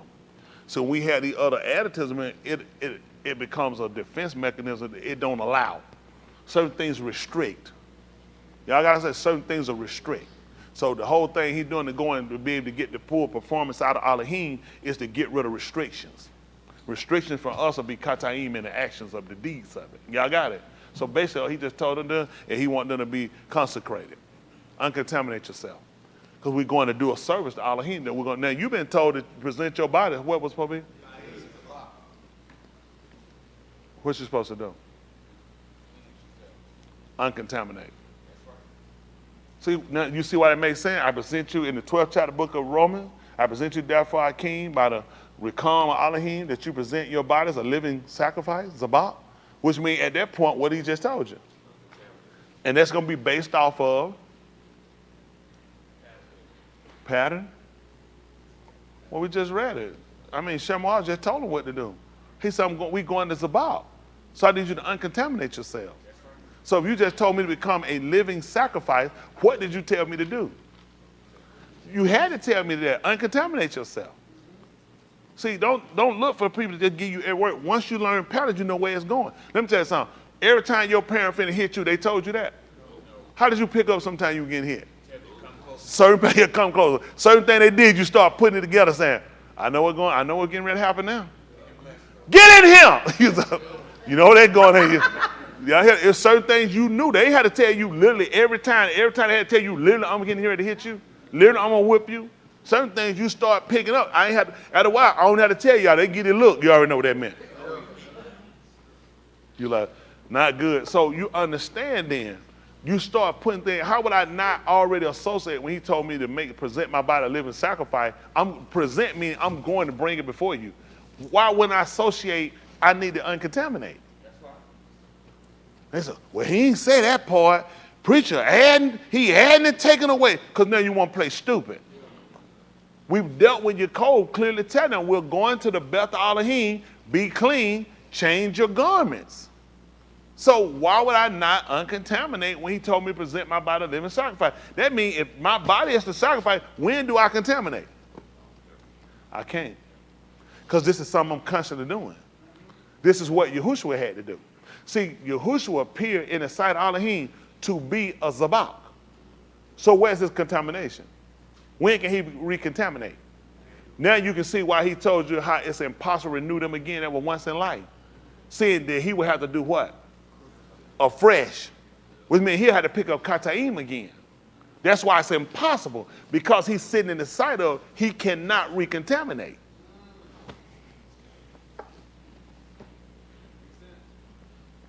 The only way he can pay for your sin again, he got to go and recontaminate. That's what he did when he came out here. He had to contaminate himself. That's what he had to do. Let me tell you what happened. So you know how the body works. Science, you do science. Your body picks up. Whether y'all know it while you sitting here, your body getting hit with constant diseases. Constantly. Your body getting hit. Your body's intaking some of these diseases. You know why? It's building up a filtration system or building up a defense. You don't even see it. Why you sit here? Your body constantly being jarred with all these different diseases. And your body will take some of these in because it's got to build up a defense against it. It see it coming. So what Yahushua had to do, he had to come down here and be contaminated with Qatar so he could build up a defense on how to get us out of it. That's what your body does. That's crazy. That's crazy. I guarantee they ain't got a COVID vaccine, ain't got COVID in it. Wouldn't make sense. Your body got to build something from it. Go figure. That's what the purpose of Yahushua was coming. He had to contaminate himself with every one of us. See, they put on him all of the kataim and everybody, because he had to build up a defense mechanism. How you think he was able to get up from the, able to coon from the moot, rise from the dead? They tell you all power's in my hand. They tell you he had the victory. I defeated every disease that came. Every disease of Qatar, every sin a man could be, he's already defeated it. Only way I could defeat it, I had to take it on. Come on, he was a liar. They named him everything. The man was a liar, and he was a worshiper of idol gods. This was everything we were contaminated with. We had to give it to him. He had to take it on so his body, he could build up a defense mechanism against it. Now, what we do? Now, since we don't look, there are certain people you can look at certain body types or certain blood types are better blood types for defense against certain diseases. And you know what you can wind up doing? Something you can take from that blood and learn from it and study it and build from it, and you could build an antidote that people can take as a defense against that disease. Why do you think he had to sit down and drink that cup? He had found the right prototype of the blood, the dam that you needed that can defeat against the disease of Qatar. All right, that's the way you can do it. Yeah. You don't believe it. If you get bit by a snake, you're going to have to use snake venom. That's right. That's right. You can't use the COVID vaccine. You got to use snake venom. That's right. Which means we're going to put the venom inside your body, the same poison that you got, and that's how your body going to build up a defense against it. Go figure. Go figure. That's how he operates. So that was the purpose of you ingesting it. He took it and carried it. That's why they had to pronounce it on him. They had to pronounce it. Those people that came, those people had the power to pronounce something on you. They did it. Just like you go to the doctor lets you know whether or not you got it or not. It's official. Well, by us, the Kohan them could do it. Those people that all pronounced it, man, that man ain't nothing but a rank sinner. They told the man a sinner. That folk ripped their clothes. That's the man done. I know for a fact he a sinner. And that's how they took him off and they murdered him. But he was only doing that, he had to take it on so he could build up the prototype. He said, for this, I'm gonna build up the antidote. Yeah. That a man won't ever have to die because of sin no more. I teach him how to uncontaminate. See, if you don't have the logic of it, you don't realize why you deal with things and how he give you things and why you process things a certain way, because you need to understand what he's doing from a ru'akni position. And a lot of times you don't see it that way. So then you tend to not believe it. Just like Yeshayahu, who has believed our report. And to whom is the arm of Yahuwah been revealed? Yeah. All right, let's go. Let's see. Let's come on, finish up there. 16 and 5. Come on. Oh, we finished that. 6? We finished. 16, 6. Come on so I can get back to Yeshayahu. I know they forgot why we came over there. Come on. And it came to pass, when they entered, he looked at Eliab, and he said, What did he say? surely his Mashiach is before Yahuwah. Do you see what he said? He walked in the house and he looked at him and said, what? Surely his Mashiach is before Yahuwah. And when did he do this? When did he say this? When he walked in the house. Go ahead. Come on, you all right. My brother called. He'll talk. My brother, when he called earlier about Chris, he said, be looking out for the white too. He said, definitely the white. Go ahead. But Yahuwah said to Shemuel, do not look at his appearance, nor at the height of his stature, because I have rejected him. Mm-hmm. For he sees not as each sees, But what? for each looks at the but Yahuwah looks at the law. See that? That's what you look. He said, I look at that inward part. Come on. Then Yashi Kara to Abinadab and made him pass before Shemuel. Mm-hmm. And he said also, Yahuwah has not chosen this one. Mm-hmm. Next, Yashi made Shema pass by, and he said also, Yahuwah has not chosen this one. Mm-hmm. Thus, Yashi made 7 of his Beni pass before Shemuel. But Shemuel said to Yashi, Yahuwah has not chosen these. And Shemuel said to Yashi, are these all the Benin? Yeah. And he said, there remains yet the youngest, and behold, he is tending the sheep. Then Shemuel said to Yashi, Shalach and bring him, for we shall not sit down until he comes here. Yes. So he Shalach and brought him in. Now he was ruddy with beautiful and to appearance. And Yahuwah said, Kum, Mashiach him, for this is he. So now, the key to, and Dwight said it, people don't pay attention. I listen when I'm listening to what they're saying, you got to pay attention. The first thing he told him, he wanted him to Mashiach who he chose. First thing he walked in the house, he went to who he saw. So again, trying to show you, you don't have the intelligence that he has. You're going to look at things differently because you look for what's pretty. Nobody go to the store and say, give me the ugliest thing you got in him. Nobody. You want to get what's appealing to the eye. And you know where they got us in trouble at? Who know? Hands. Tell them, Boston. So do I really want to trust my eyes? I really want to trust what I like. He shows you why she messed up. It ain't just because he tricked. She said he tricked her, but let's just be honest. Your appetite was already craving for it. Yeah. So all he did was play it on what you were already looking at anyway. You know what I'm saying? She ain't act like she was on had been down there at Natchez on the Hill. I ain't never seen you before. Ain't that right? You remember that on Life? Now she told Claude she ain't never seen you before. She seen that tree before and she told him. She sat there in her inner part, told us exactly how she felt. We'd have never known it. That when she seen it, it was one to be desired. To make one wise, and she desired it. So really, how much encouragement did you need? That's how strong the appetite is. That's how much we start to look at how you can't leave things to chance. You really need to make sure that you're operating in the will of. Because he walked right in the house and he said, look, he ready to pour oil. And the first thing the man told me, pay attention, he said, hey, anoint who I choose. How was you ready to pour oil as soon as you walked in the house? Because no doubt he do like we do. I already know him. I already know what he wants. He ain't got to tell me. Listen, I know what the Lord wants. Isn't that right? I don't listen. I don't even ask. I don't even pray no more. Because I know everything I'm doing is what he wants. That's how far off we get. And he allowed him to go through all of them, and the one he wanted wasn't even there. So you know he was trying to show them just how far off you are. Because where you searching at, you ain't even in the room with who I want you with. But think about it, we need to know that. So now guess what?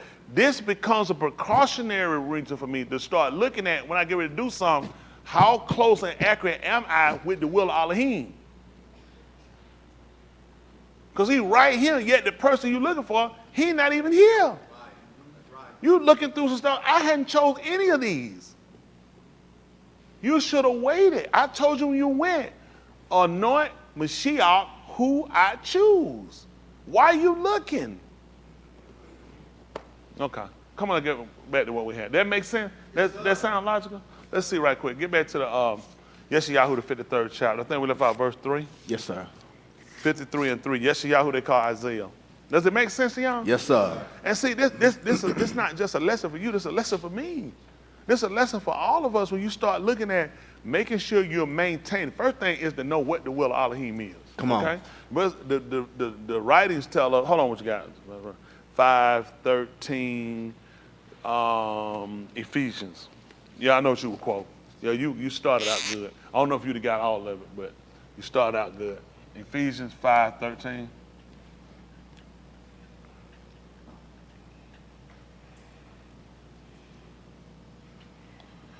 Listen.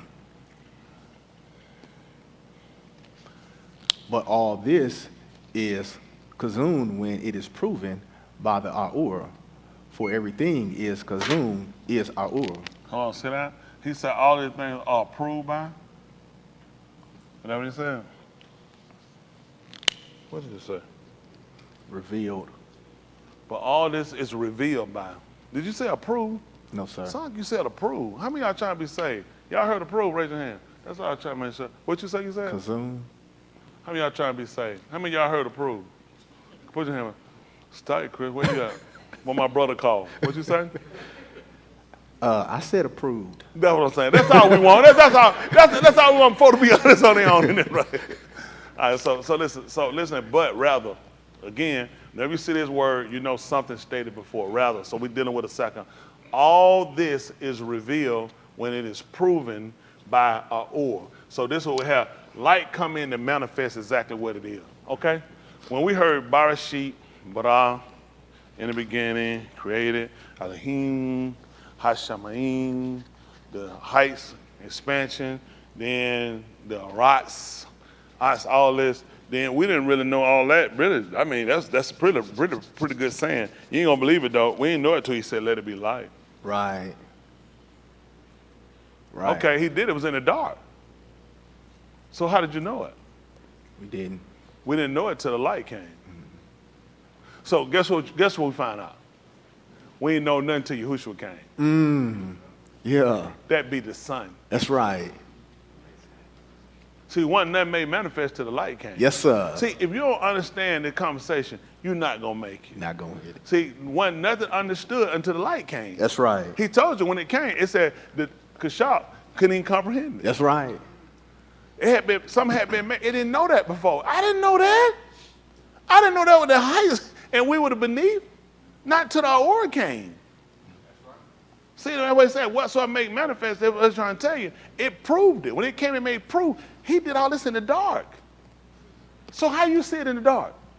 It's complete black. I'm here, I'm making it. Y'all talking, I see it. You lying. You can't see it till the light come on. So the light means to make clear.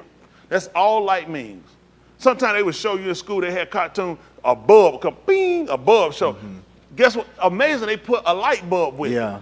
Because now it's been made clear. That's what light, all light means is to make clear. We cut the light off and I can't really see. And the light comes, I said, okay, it just made it clear.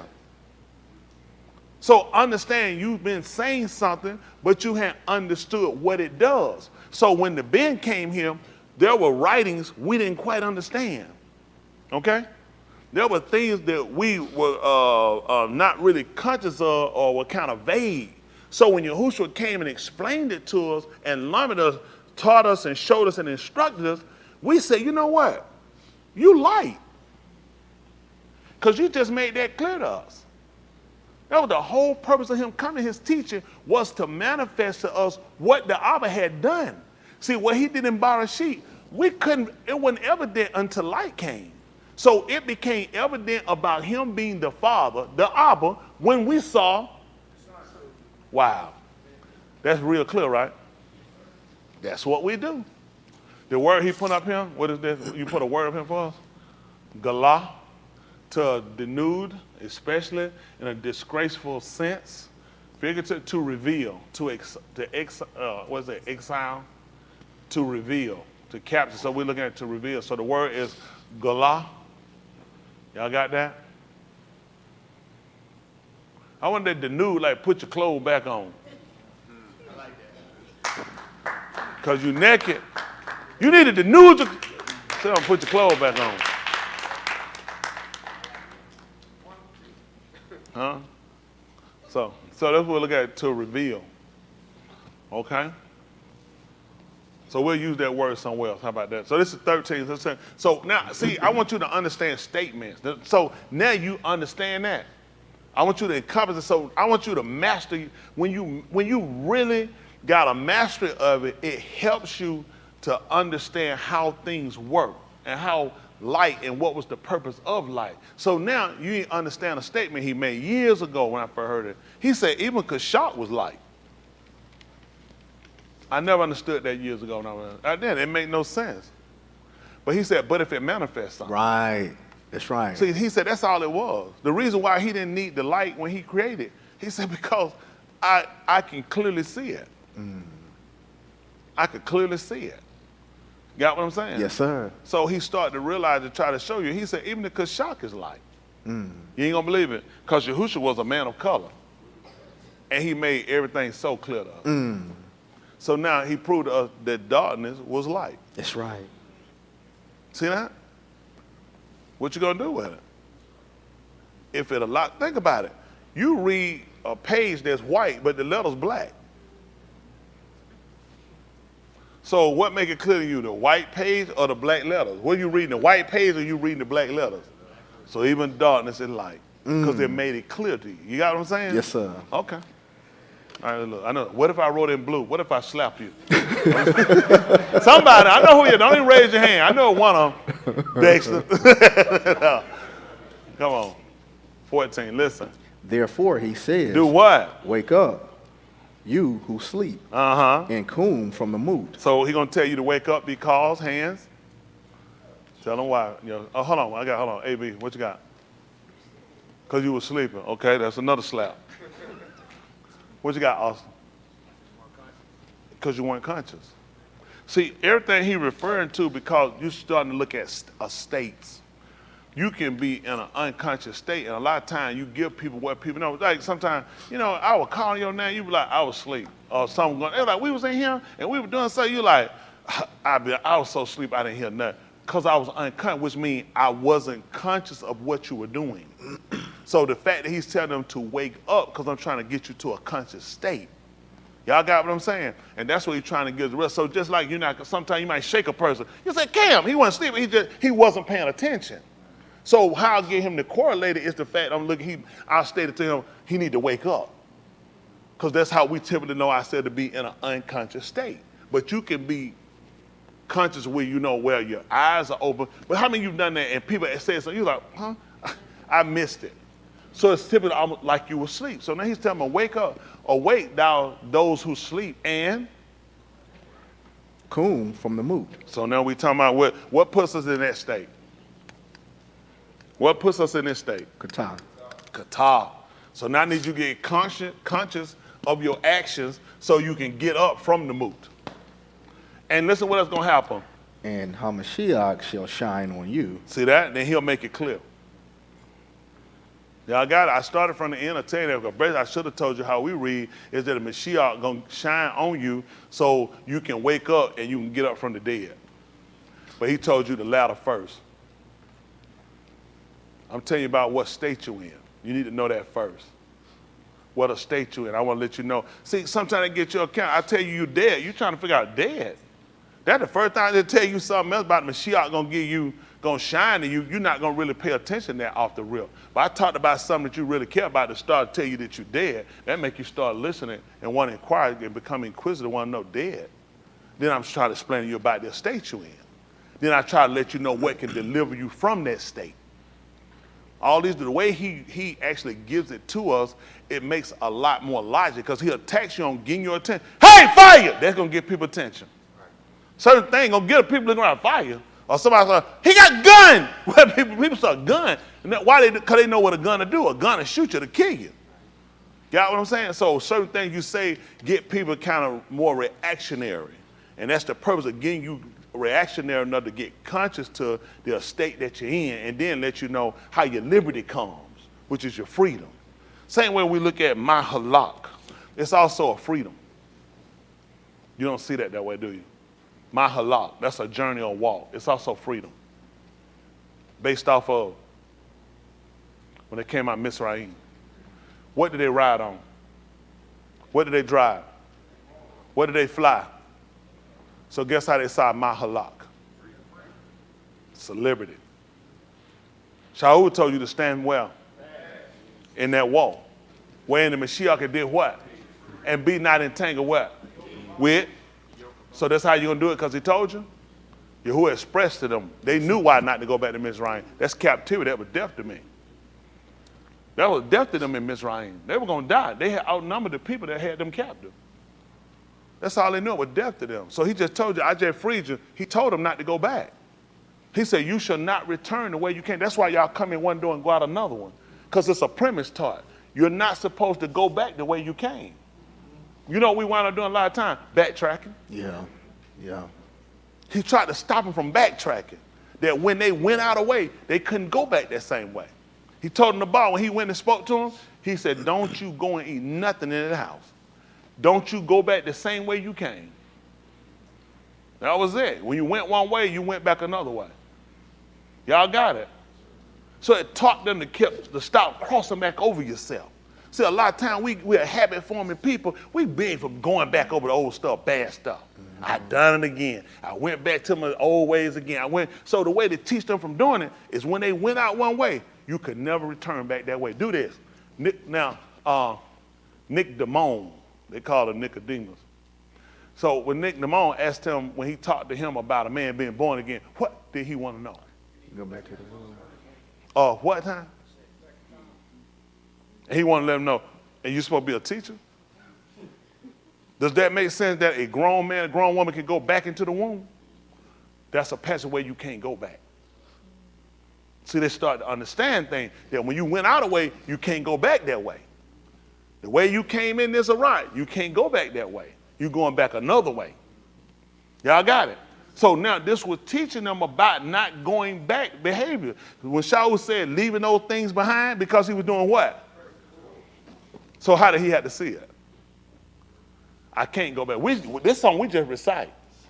You don't understand it from our law. Our law was you couldn't go back the way you came. All of the premises that was set up from us from the Torah was set up to give us an idea that, and an imagery that you understood the importance of. They couldn't go back. See, with us, you can always go back because you don't see it the same way. You cross the way, you can't go back. Y'all got it. He told about when they put their hand to the plow and can go and be fit for what? Not fit. So I couldn't use you because I already knew where your law was. He said, I can't use you. So all these things put a lot of things for them to consider. Now, I talk to y'all, I used to walk in, I ask y'all, why you here? Why you here? People, I don't know, why you questions? Why? Because you need to know. He asked Shimon, he said, you a heart me? He said, yeah, Yahuwah. He said, do you a heart me? Well, he's like, he said, thing got heavy. He said, start to agree. Like, you know I'll harm you. He said, I want to make sure, feed my sheep. Because he seen him fishing. He want to know, and he could no doubt see the excitement he had. Boy, look at this. You see this, a slap right here. I got him. Woo! Again. I got me, you'll mess him. And he wasn't questioning him about it. He said, you a harp these more than me? He said, no, I harp you. Man, you seen that big one. Man, I was fighting that thing, came out going, it looked like it was finna get away. He said, you a harp me more than you do these? He was like, why you ask me again? He said, you know I harp you. He said, do you a harp me more than you do these? He said, that thing got heavy, started to grieve him. Like, why would he question me? I just want to make sure that you stay consistent. Feed my sheep. See, we can get caught with things and get caught with ideas and action and we'll realize it can show where our heart at. And no doubt, why he didn't question him on nothing else, why he asked him that, why he was going out to heal people. He asked him after he had brought in old fish. He said, I can see your enthusiasm about it. I see how excited you, how elated you get with it. I just want to make sure, do you heart me more than this? Look at when Yahuwah asked Abraham about Yasakal. Yes, sir. I know how much you love that boy. I just want to make sure you love me more than you do him. That's right. That's right. See, I know we say these things, but you really have to sit back and look at it. Because our goal is to obtain their freedom. Not a freedom that we go and commit kata, but a freedom of living we get that we don't have to be oppressed to these things. That was the whole purpose of coming. I was trying to take oppression off of us. That's what he was trying to do. He would take oppression off of us. He'd look at all these things that hold us down is because of kata. Sickness, financial ailment, whatever we got, struggle we got, it's all relates back over to kata because it's an alert. They try to get our attention. Trying to get your attention. I want you to realize a state you were in and look at, you have people, black people, we was in Africa, we had institutions, we had colleges in it. What colleges we had? What colleges we had in Africa back in the 1200s? Where do these folks get this stuff from? Just stop saying stuff to try to make yourself sound more intelligent. Of course we know we had education, we had knowledge of things. We didn't have the actual name colleges and universities and all this stuff or titles or doctrine that they gave us. We taking this stuff on after we more or less intermingled with people. But there was knowledge in Africa. That's why whites and other people, the Spaniards, came to Africa or Kibalan. So they could come and they could rape, they could take these things from us. Then they took it and they renamed and redesigned it and gave it back to us, and now we paid them for it. Isn't that right? We knew how to take plants and make medicine. These people know how to make chemicals and make medicine. Isn't that right? Well, we made it cured the problem. What they got, it just fix the problem and make the problem worse over time. When they give you a pill, there's another pill coming with it. We was in the cure because of Elohim we serve. He was about cure. He ain't about giving you no pill and no pill and no pill. I got a cure. I got a cure for everything. Just like the cure to dying from sin, where sin hold, we got to still moot. But the cure he gave of that you can get up from it. That was the purpose of him going. He was charged with sin. Why was he killed? Because he was innocent? He was killed because he was charged as a sinner. You've been charged as a sinner, every one of us. You are a sinner. That's why you're going to die, because you've been charged as a sinner. He gave us the ability to get up, the Mahalak, gave us the freedom to get up from the cabal. They ain't become free people till they got out Mizraim. He gave them that liberty. That's what he's going to give you, the liberty to be able to get up from it. See, the people that's still going to be charged and convicted with it, you'll stay there. You'll stay there. He gave us the authority to get up. Make sense? Yes, sir. Need to. If you're going to make it out of him. That's what he told us. So he wants you, therefore he wants you to wait. Who? You who sleep. And arise. From the moot And the Mashiach shall shine on you. Listen what he told us. Now see and be careful not to halak like fools, but as Chakmah Anashim. That's who? Oh, yeah. This was wisdom. This is the wisdom that comes from Elohim. Y'all got it? That's the wisdom that comes from Elohim. And that's what we're trying to do. He wants to do it as wise. Well, that's going to be with a skill. It's going to be with a skill level that we're looking at, too. This becomes skillful in when you're doing something. Kane just told you to be careful. The only way to be careful, there's some jobs they got that's really dangerous. You can't do it. People have to do it that's skillful because they know how to do it and be careful. So you can't just take it on yourself as a skill level. Remember, when they look at when they look at the language, the dialect, when you start using Chakmah, is you start to look at, now you start to look at wisdom. Where does this wisdom come from? This wisdom come from Elohim. So this become a skill level. That's how they was able to build the tent. That's how they was able to make the clothing when it came down to the Kohan. Because Yahuwah said, I have given them this Chakmah, this wisdom, to where this skill, to where they're able to construct and put this together. Where in order for you to do this Mahalak to walk, you have to have a skill level. So when he told them folk when they arrived from the dead, he said then the Mashiach was going to give them what? He was going to shine into them, wasn't he? See then that they can do what? They don't have to walk in fools. So when he brought them out Mizraim, what did he make sure they came out with? That's how they ain't walk as fools. See, to go back would be foolish, especially when you got a clear path. See, he brought them out when the yard was in her full strength. Which means, you ain't going to believe it, at evening time, that was our oil. That's what he showed you. That was our oil. Just like when Yahuwah come back, he coming as a thief. In Layla. But he told you that he light. Which means he going to make it clear in the dark. Yes, sir. He's going right back to Bar's sheep. That's right. That's why I told you, I declared the end at the beginning. Which means he's going to come back and manifest everything he done. All the stuff that you figure you don't see, you don't know, when the being come back, he's going to be the manifestation. So now he wants you to realize how you need to halak, walk in a freedom. Otherwise, you're going to walk as a fool if it's not clear, if he don't shine on you. Y'all got it? So this is what we're trying to get and understand. Y'all got it? So what's our word for understand? Being, understand. When we get to binah, now we're going to get to a high level of intelligence. Y'all got it? Yes, sir. So we talked about that. Wise, intelligent, or artful. That's what he's trying to tell. Because I just told you, if you go out and walk careful, you got to be careful you don't fall. And if I tell you, oh, be careful, that means a chance you can fall and injure yourself or die.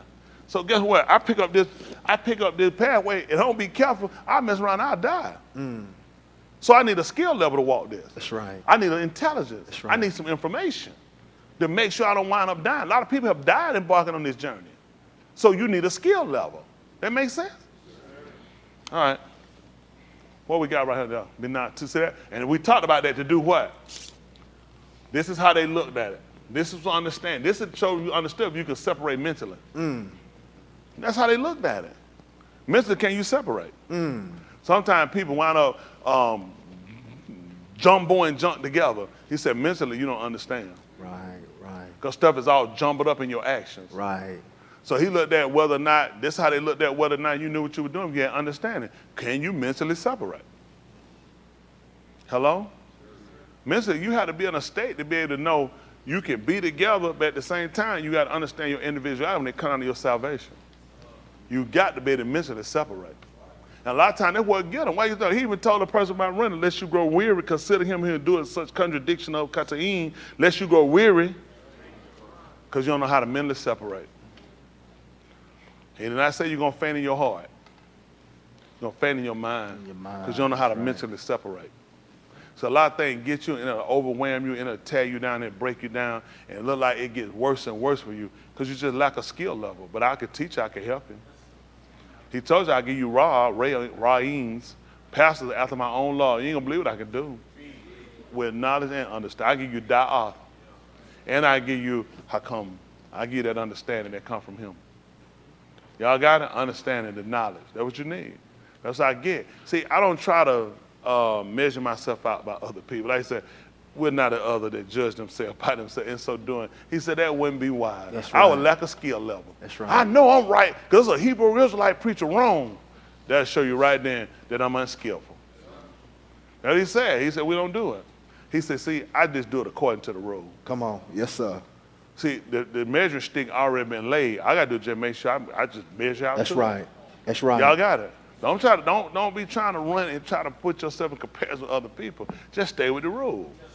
He's got a rule set for what designate a Kadash man and a Kadash woman. Use that rule. Don't use, I can't never get to where Dan at. He never made Dan the rule. The rule been set. All you do is make sure you measure up to it. Don't make an individual your fight because you're going to lose it. Y'all got it? Because your eye gets stuck on somebody and that person falls, what's going to happen to you? Because your measure stick. The rule he set ain't going nowhere. That's why he gave us Yahushua, he made sure he was upright. So you know how you got to measure yourself. That's why he made sure he was not leaning, he was upright. So you got something to measure yourself by. He told when I made Ish, Upright. he said I made him upright. But then he let you know how man got crooked because of the devices he sought out. That's right. He said, that's how man got crooked. Because he started going after other devices, but I made him upright. I made him something that you can use as an example, something that you can set up as a pinnacle of what you need to do. But what man do? He started looking at rappers and actors and cartoons, and he just lost it. That's just being honest. Yeah. So to mentally separate. Come on. Appreciate that. Come on. Redeeming the time. Redeeming. That's making up for a bad aspect. So when they came out Mizraim, you know what he was trying to fast get them approach on and why it had to be quick with them? Because they had to first of all, he had to redeem them. But then I got to make up for the time. Redeeming means make up for a bad aspect. They spent 430 years down. Yeah. So what we need to do with the time? Redeem it. Why? Yeah, Because of the time. So we got to hurry up and do it. You lost 430 years. So he got it. It might look like he was pushing them kind of fast. We're trying to make up for what we lost. You can't keep being a baby. A lot of y'all playing baby. You can't be a baby. He just told me to redeem the time. Make up for the bad. I screwed up more years than I had right. Yes, so sir. now he looking at, son, you got to redeem that time. Yes, sir. Make up for the bad aspect. But I'm thinking, well, I'm glad the Lord don't hold that against me. I ain't got. He just told me to redeem it. Make up for it. That means put something in the place of. We learned redeeming when it came down to it, when everything that came out the matrix, that came out from the womb was Kudash. The Yes, first sir. thing came from the matrix, from the womb was Kudash. That's He right. said the first thing is a kamar, which is a donkey. What he told him? He said you need to redeem it. Mm-hmm. Make up for that. It shouldn't have happened. Make up for it. Listen, you had no control. It came out. You were supposed to Kudash it. He said, I don't want it. Make up for it. Redeem it. Redeem it. When he told us, he said, now, that means I had to get something in the place of, correct? Mm-hmm. Guess what he told me before I ever met him? Yahushua had the knowledge of the people that came before us. Guess what he told him? Who he was. He told me, Yahuwah, Yah Elohim, you're a redeemer. Which means, what should I have been looking for him to do? Make up for a bad aspect. Put something in the place of. And he told me that's who he was. I had no idea. I just thought it was just a word he was saying. So I should have been looking for him to come to make up for this. Put something in the place of, because I wasn't fit to be offered. I am Yahuwah, your Elohim, thus said your Redeemer. Your Redeemer. I should have been looking for him. But because we lack da'at, knowledge, we didn't know. We didn't know. It wasn't clear. We just thought these were words. Look what he just told me to do. Redeeming. I'm going to continue to do this. The ing stop when? Never. That's a difference. He just told me redeem. It's a one act done. Like one and done. But he put ing. Continual. I got to continue to do it. I can't. How much time I got to wait, Rod? He told me redeem. I said, I done that. He said redeeming. I'm saying I'm doing that. Yes, right. Done that, doing that are two different statements. I'm doing that. Make up for the bad aspect. Listen why. Redeeming the time because they are the Rosh Yamin. See that? I got to make up for it. Listen what he want me to do. Therefore, do not be lacking of da'ath. Don't listen. You don't need a short or a scarcity of knowledge not trying to redeem. A redeemer can't afford that. He just put something in your hand. I just told you to redeem the time. You should know that from what we done. Redeem the time. Wow. We could look at that redeeming the time. We can go back and look at when it came down to Cosmic Yah, who they call Hezekiah. When he would land on his deathbed, you know what he asked them to do? He wanted to move the clock. Move the clock. They want to play with the time. Make up for the time. Redeem the time. They came to Yasharal and they were fighting. Yasharal was losing when what happened? Not with Mushah, under Yahushua. When they were losing? When the Shamash were going down. They were losing. So in order to redeem it, he let it stay up.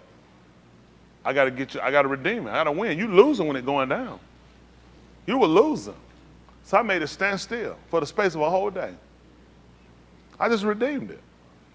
You were losing. Why was I going to let you lose? I made it stand still. I redeemed it for you. I made up. Let me ask, how much control you have to do with the sun going, the Shemash going up and down? You know what? And then going down, you losing. That's bad. I can fix it.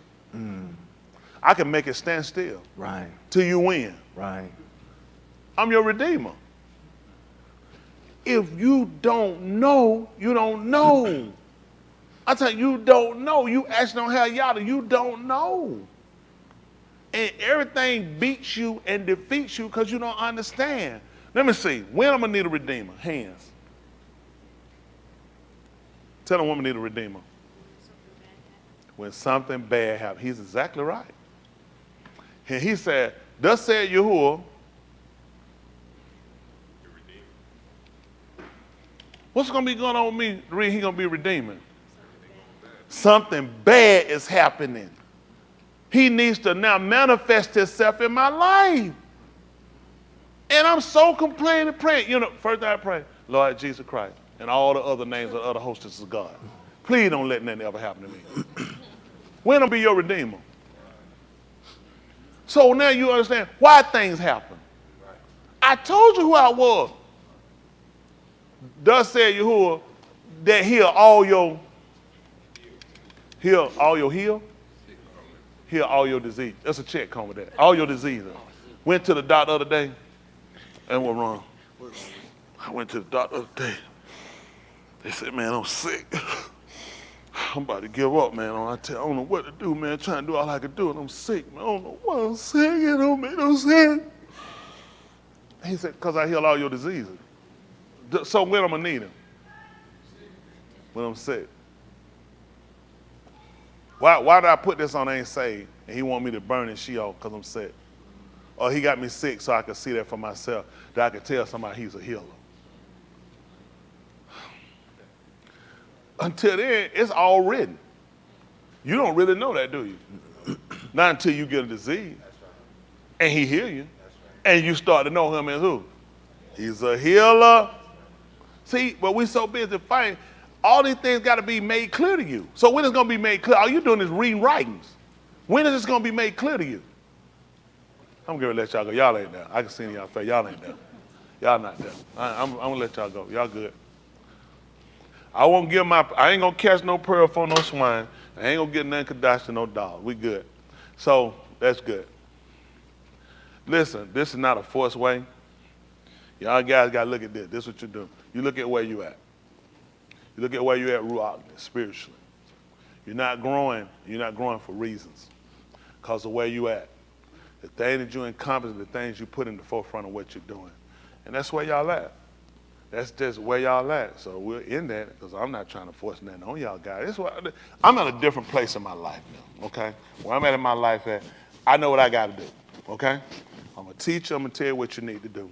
I'm going to give you an example of all this by the dial he give me the knowledge to do it, to try to explain it as best as possible, get you to see it, get it where it's rational, it's doable, and then that's something you got to deal with from that point. Everything else is on you. My rules ain't make you do nothing. Make them do it, force it down their throat, shove them down their hearing. That's not my job. My job is to give it to you as plain as he give me the ability to do it, as best I can in every example, and that's up to you. Everything you do from that point is all you. Nothing forced or made you to do. There are decisions you have to make at that point. What's most important to me? Where am I trying to go? What am I trying to do? I know you say, well, I'm trying to get this done, and I'm trying to get this done, and I got like tons of stuff on the table I'm doing. None of those things are more important than my salvation. I need to understand it because I'm going to be challenged on that. I'm going to be challenged on everything I love and everything I got. I have enough stuff to challenge me and challenge me down. So I have to be in a mental place to be able to separate to say, when I lose something, this ain't, I got to start drinking, get me a hoe. Because he gave up on me, and I got to just do what I got to do, what's best for me. Ain't no God on my side, and it's all me. And that'd be because I lack some wisdom. I lack to be able to mentally separate and realize you got to be tested. But I still had some dogs, trained dogs. Remember the dogs? You still got those dogs trained. You remember something you told me, you probably don't remember. You said those dogs have to be worked or they'll forget that skill. You ain't going to believe it. He got to take stuff from me every now and then so I don't forget that skill of how it works. I got to get sick sometimes so I don't forget. I lose the skill. See, my acquaintance with him is based off the adversities. So if I get into adversity, then I'll get comfortable. And when the adversity comes, I'll forget. So he had to constantly keep me in an attitude and constantly let things happen just so I don't forget. I'm Yahuwah to heal all your diseases. Sometimes let your blood pressure work, not the pill. Because I don't need you to think the pill do it. I had to show you I heal all your diseases. Sometimes financial things don't work out the way I have to. Because he'll let me know. He said, also, I'm a provider. But if I'm clicking and everything rolling, and I'm making him getting it, I'll be honest with you. Hold on, help somebody else. I'm doing good. He said, oh, we got a problem here. You don't ever tell me to hold on. Isn't that right? If anything, nigga, you need to be holding on. So I need to let a little something happen to you. So we just need to don't need to forget. Sometimes with kids, you don't whoop them, you get to them all the time, they start smelling themselves. Let me get in there behind so we remember our places. And he just let me know that, Smith, you still a child. I need to make sure you always remember your place. Isn't that right? I be Abba, you be Ben. Y'all got it? So that's how things work. So sometimes y'all don't realize situation come for other than more than one reason. Even his chastisement, it's a hard. Cause like I said, listen, I can't leave you altogether unpunished. He said, I can't do it. He said, although I know when I chastise, he said, I know I look cruel. He said, but I won't destroy you to a bitter end. But you have to have a relationship with him to understand that whenever he give me correction, it's something he needs to get me to see. It's something he need to cause me to come into knowledge of, and he need to get me to an accept. Then he need to just see, make sure you don't forget, your confidence is supposed to be in me. Man, you get a good little skill set, you got something working and rolling, and it's you, and you got it. Let's just be honest. You don't said enough out your mouth. You might not think you have, but you said enough of your mouth. He want to know exactly where I fit in that world you got. I always got a place for you, so no. Where I'm at, I can't have nothing else in there. See, that's where we mess up at. Where he sat, I can't put nothing there. I can't put mama there, my grandbaby, my son, my wife, my daughters. I can't put nobody where he sat. Y'all got it? Where he sit is elite. And you got to remember that sometimes when we don't set him in the proper place, then we won't get the effect we're supposed to get. It's certain things you get. Take the medicine. Anybody has some medicine that helped them from something they took? Anybody took a medicine like that? Take it and take the bottle and just set the bottle by you and see what happens. Absolutely not. Not till you open it and get inside you. It ain't that right. Now let's say something's a topical and you put it on the green. Well, you take the cream bottle, just take the bottle and rub the bottle on them. Guess what? It's funny, but that's what we do with Yahuwah. We never actually ingest it. That's why he want us to eat. He said, eat the whole roll. Stop taking a bite. Some stuff, like I remember getting Valentine candy. It's candy I know enough not to eat. Cause it's junk nasty. You don't eat. I know you look at the one. I know the ones that got the nuts in it. I know the one. These the fakers. They'll fake you out with this candy. Y'all remember Halloween? Them Valentine box them candy. Watch them. I know you watch them. It ain't Russell Stover. They gonna get you. They always got that old junk candy that make a fool. You bend that junk. You like this garbage. So you gotta know when you looking at what to get. See when he know he like this. Eat the whole roll. Because you'll pick around like a Valentine candy. You're going to get what you like. And all that rest of that candy, you know what you do? You throw it away.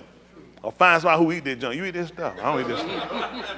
What we do? How many of y'all got them better? It's candy you ain't eating now. Guess what he did? So what he did, he mixed the good and now with the other. That's why he said, I set before you life and death. Baraka and all. Benefits and curses. Because I know how you eat. You're going to pick what you like. So I put it all in there together. Because he ate it, he said, take good, but when it hit him. Because you know what? This right here got his own mind. And here, this right here, it's a lot of stuff this don't like. That's your nature to sin. It don't like complying, it don't like obeying. Who does? But then when you start attaching, I like living. So you got to attach to something you like doing. What's the purpose of it? So I can live. So then it ain't as bad as I was taking it before when I started realizing this is how I live. By every word proceed from his mouth. He said, well, I ain't going to literally talk to you physically, but you ain't going to believe it. I wrote everything down to exactly what I said and what I meant. If you take this at face value for what it is, it's a benefit to you. Now, if you take and you go opposite way, it's all out of you. It'll hurt you. It'll come back and it'll tear you down. So I needed that understanding so I can be skillful, so I can mentally separate to know this word didn't come to kill me. It did to a sense to break that nature. Because that sin nature in me like this. He said, listen, man, he said, I came with a sword. Because he's a surgeon. He said, I got to be able to separate. Some folks say we thick as peas in a pot. Y'all heard all I'm saying? We tighter than forehead. He said, so I had to come in with a surgeon. I'm a surgeon. I'm skilled. I got to separate. Man, you be like Siamese twin. He said, I can separate them. They said we joined at the head. We think that, man, listen, we don't even have to say that. We be thinking the same thing. He said, I separate that. He said, I can stop that unless y'all thinking the same thing that's of me. So all these things are important for you to sit down and consider when y'all come in here. They're not just to see how long I can talk and go. I like to come here and speak to you a couple of minutes and be done. But unfortunately, we had to be in it, and I'm not complaining, boss man, but we had to be in here longer. But you guys don't look attentive to what you're trying to get. I ain't trying to make you do nothing. At the end of the day, these are your choices. Listen, every choice you make got a consequence. A good one or a bad one. Don't let anybody tell no lie for you. You got to be honest with yourself. What you trying to do? I try to tell people, they don't like me to go out. He don't like me to go talk to customers. He says, oh, stop, don't go nowhere, don't go nowhere. He going, because I asked him, I said, what you trying to do? I tell folks don't even know how to buy a car. I said, no, you don't need a car. You need to figure what you got and keep going. I tell him, I said, fine. He said, he come and stop me. Him and tell this. I said, no, they don't even got that. It's scary. I was in the shop. I told him, he said, hey, he said, can I talk for Miss Smith? He said, come on, I need a man to keep working. You talk. I said, I can't talk to the man. I said, good, I can't do it. I'm just sitting here in the dead like a big diamond. I'd be glad folks talk me. Folk walk right there, they just walk past me, go right. I said, that's tight. They walk straight over there, look at me, and walk straight. I said, that's where we at now. So I really want you to consider what's best at hand for you. And I know my young people, I say this all the time. I know young people, he talk, y'all, right now, I look like the worst thing you guys probably seen or you heard. I show y'all, I care for every one of y'all estate. If y'all could save the time of not making the mistakes we made and doing all the stupid stuff we done, and you sitting back hurt later, because hurt got a way of playing. Everybody don't get cured from that hurt. Some people die with that hurt and that misery. And life ain't as bad as people make it. We made bad decisions. When you can come into accepting what you've done and grow and gravitate away from it and become a better person and become a proponent in encouraging others to do the same. You know what I'm saying? I'm only the person I am because of all the bad decisions I made. I made enough of them to where it's just like, shoot, man, you don't know what to do. It's just, you made so many bad, stupid, they start out good and they just the worst decisions in the world. You don't know what that's like. For people, you don't know what they're like, young people. Every decision you make, it's like you don't know what to trust, what to do. Because every decision start good and you get to the end, you thinking, how did I get here? How did this happen? It's like your intent can be good, but the consequences just come out to be the same every time. And that just drove me to the point of realizing how much confidence can you put in yourself. So I need somebody who knows me better, who can show me a better outcome and get me a better result than what I had. When you make enough bad decisions, you don't even think a lot of yourself. Y'all young people, I know y'all young now, you'll see. I don't want you to, not that way. But you got people commit suicide is not impractical. It's very practical. Because they get tired of just making bad decisions. They get tired of just failing. They get tired of stuff not working, but they not looking at, you ain't tired of doing wrong. And he sets it that way because he needs you to stop doing wrong. Wrong is only what he say, I need you to do this, and you're not doing it. So I can't let that work because it'll look like wrong is right. He needs you to look at wrong is wrong. So you say, I can have a good intent to go do something, but if I'm wrong, he said, I got to make it work bad for you. So you'll realize how it's an involvement on everything. For them, when they planted something and it didn't come up, it didn't come up for one reason. You were wrong. He showed at the hand. Nature showed you. That's why it didn't come up, because you're wrong. Growing food is what sin? But if they weren't doing right, they put it down. He said, I ain't letting it grow. He said, I give you the rain. They knew when they planted. They said, what you looking at, a bird? I'm waiting on the Maine. He told me he going to give me the rain, and if I just planted. And they saw the rain come. I'm doing all right. That was their confirmation. When they got ready to come and bring in the harvest. Like that, and rain, all these were confirmation that they knew I'm doing it right. When they got no rain, he told them, he said, y'all didn't know the importance of why he didn't let it rain for the space of 3 years and 6 months. It was content. There was an agreement. I give you the first and you ain't got no rain for 3 years and 6 months. What type of person are you that I withheld the rain from you for 3 years and 6 months? They were supposed to put it. Stupid folks say, I like it like this when ain't no rain. You know what I'm saying? You really go do some stuff now. You retard. This ain't, our belief was, this is why I was trying to show you whether I'm with you. I'm going to give you the first and the last. You need it when you first plant, and you need it before you bring in your harvest. So nature was showing you that you're in line with me and nature. But you out of sync with nature, and you out of sync with Elohim, and you praying and asking what's going on like Marvin Gaye. Who had sex with Marlon Brando, that's sick. And you want to know what's going on with the world. You made a song, what's going on with the world, and you had sex with a man? And you want to know what's going on? What's going on with you, nigga? Right. And you want to, mother, mother, there's too many of us died. Nigga, are you serious? You homosexual. And he sung the song like, y'all know that song, he sung that like, man, he telling the truth. What's going on in the world today? You the problem. We are the problem. So I won't push y'all no further. I just want to tell y'all that. So when I catch y'all ain't, Ms. Who'll see if I just cut it off and we'll keep moving. I got other things I can be doing. I got to be living right. I ain't got time for us nobody to do that. That's anybody. Y'all free to do what y'all want. Listen, there's a whole world out there. You welcome to go out there and entertain it. I don't know how far you going to get because the folks you with going to get COVID. They going to get sick. Man, listen. Whatever you go do, you ain't going to be able to do it alone. They going to get sick. You can't plan nothing. I mean, we're in the worst state of this world we ever seen.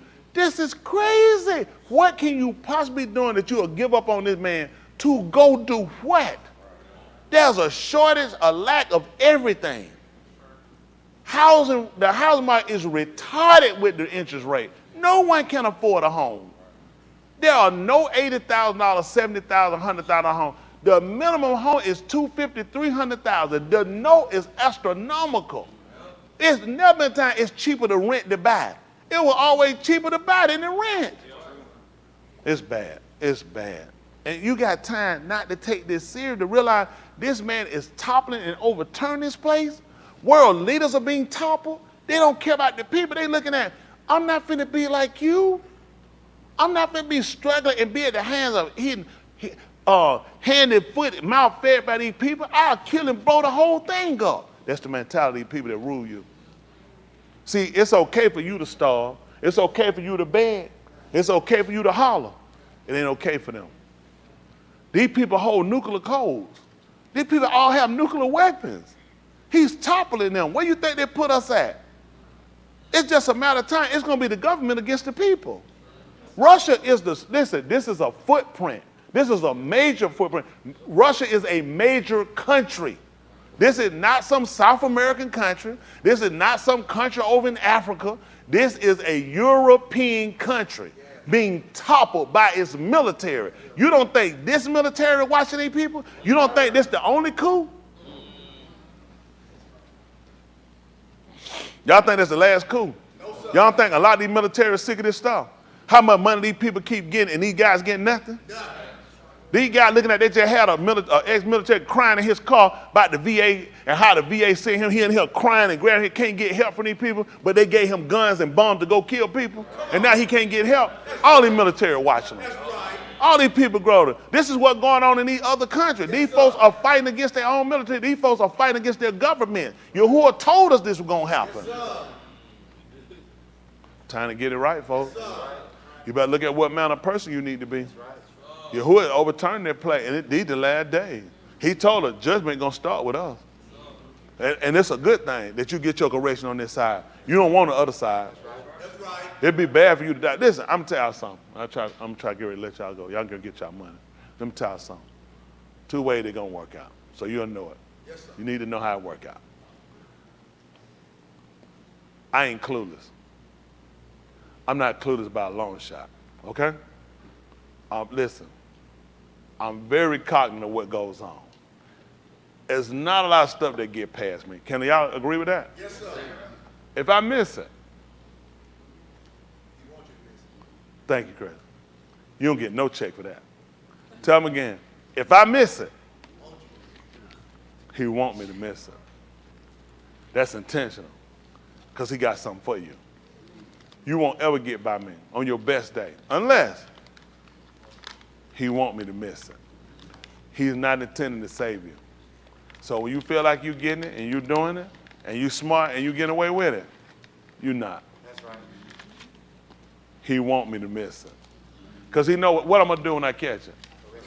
Leave it alone. Ain't going to say nothing about it. We're going to hide it. We're going to keep it quiet between us. So if I correct it, what they going to give you a chance to do? Get it right. So now, when I don't catch it and I miss it, What that tell you about you?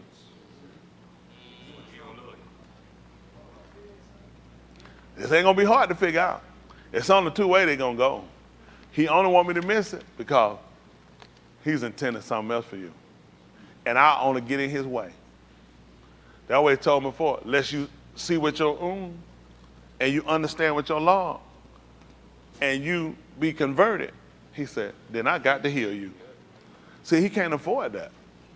I need you to stay just like y'all. He even told whoever filthy, get clean when? Whoever not Sadat, get Sadat. Let him stay unjust still. Because he said, behold, I come quickly. Am I rewarded with me? I'm going to give it to every unashamed, every man, according to work should be. That's right. That's two.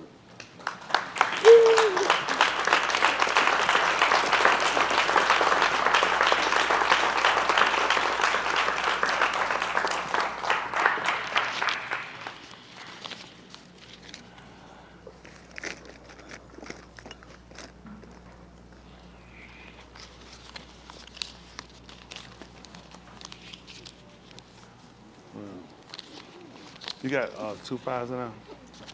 Yeah, okay. Oh, here they come in and get it from me. Hadassah, I can trust you to bring back some change. She do good on announcement. Bring me back $5, please. You do good on that. You do real good on them announcement. That change thing, we're a little shake on that change though. Isn't that right? Appreciate your whore. My palau that some understanding we're giving.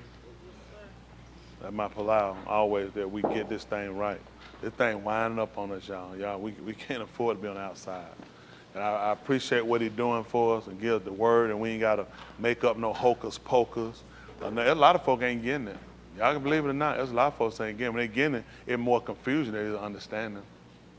They got the folk going off on binge mode. Why then get guns and get ready to shoot the people? They don't want to take it. We're going to kill them. We're going to kill all white people, all Esau. Man, I'm not listening to no. I never went with no foolishness like that. Just stop it. Every time you find a group, them folk broken, struggling. Every time, because your conversation just stupid. Sound to get some intelligence. Ain't that right? You can't make nobody believe nothing. I come to grips to realize, ain't nobody making me believe nothing. Believe what I want to believe. Let them believe what they want to believe. I ain't got time to go make nobody believe nothing different. You listen, if it's working for you, stay with it. Listen, everybody's going to die. You have a right to die with what you want to believe. No matter how stupid or intelligent it is, that's your choice. I just choose not to believe in what you believe in. That's just life. I won't want nobody to make me believe nothing. I don't want to make nobody else believe nothing. That's your choice. You good with it. You listen. I have to lay down and close my eyes to what I allow to. That's what I believe. When I close my eyes and go sleep, I go to an unconscious state that I have no power to come out of myself. So I make sure I want to commit myself to somebody who has the authority to do one or two things. I can get you up now, or I can get you up later. But I'm not going to sleep with nobody, and they can do nothing for me but leave me sleep. I'm not interested. I'd rather just stay woke. Stay on no dose and everything I can until I bust my heart. I got my confidence center. That's what I got to do when I go to sleep. He going to get me up then, he going to get me up later. That contingent upon me doing everything he done committed. So you got to be good when you lay down and close your eyes. You got to be good with your relationship when you get up and you leave out. I talk to him before I leave.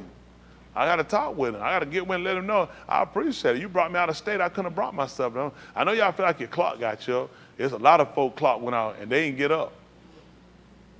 Just to show you, he let some of us oversleep and never heard it. They got some other people oversleep so long, they want to have to go put them in a casket. See, it's never you. It's always him.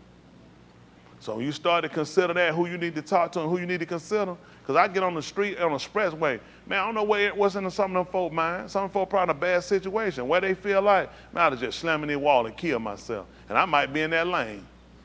I need somebody to be able to keep somebody said, you can slam yourself in that wall, but Tony Smith need to get by first. I need to talk to them, because I don't know what nobody's mind is. I don't know somebody got a gun in that car and they feel like all hope is gone. I'm just going to shoot up the first color truck or car I see.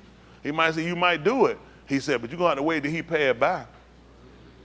There's only one person made that decision. You can say, man, I'm glad I won downtown the other day. Man, there was a guy down there shooting. Oh, you mean you get a hot due to Yahuwah? Because you could have been downtown. Even you had no business down there. Found yourself somewhere right there when that shooter started. You the first one they killed. Everybody else got a scrape and a nick. When that man intended to come get you, no decision you make gonna change it. That's right. You better make sure you right with this man, y'all. I'm trying to tell y'all, play around, keep playing around, keep playing. He ain't the man to play with. He playtime over with him. That man will kill you. That man sat around, and that's the thing about it. He calculated. Why you play with somebody calculated? I watched a lot of people. I've seen a lot of people do a lot of stuff, skilled at what they do. That man real skilled and calculated. I don't know how to get you today. I'll wait. That's the thing you got to worry about. I'll wait. How long he gonna wait? 20 minutes?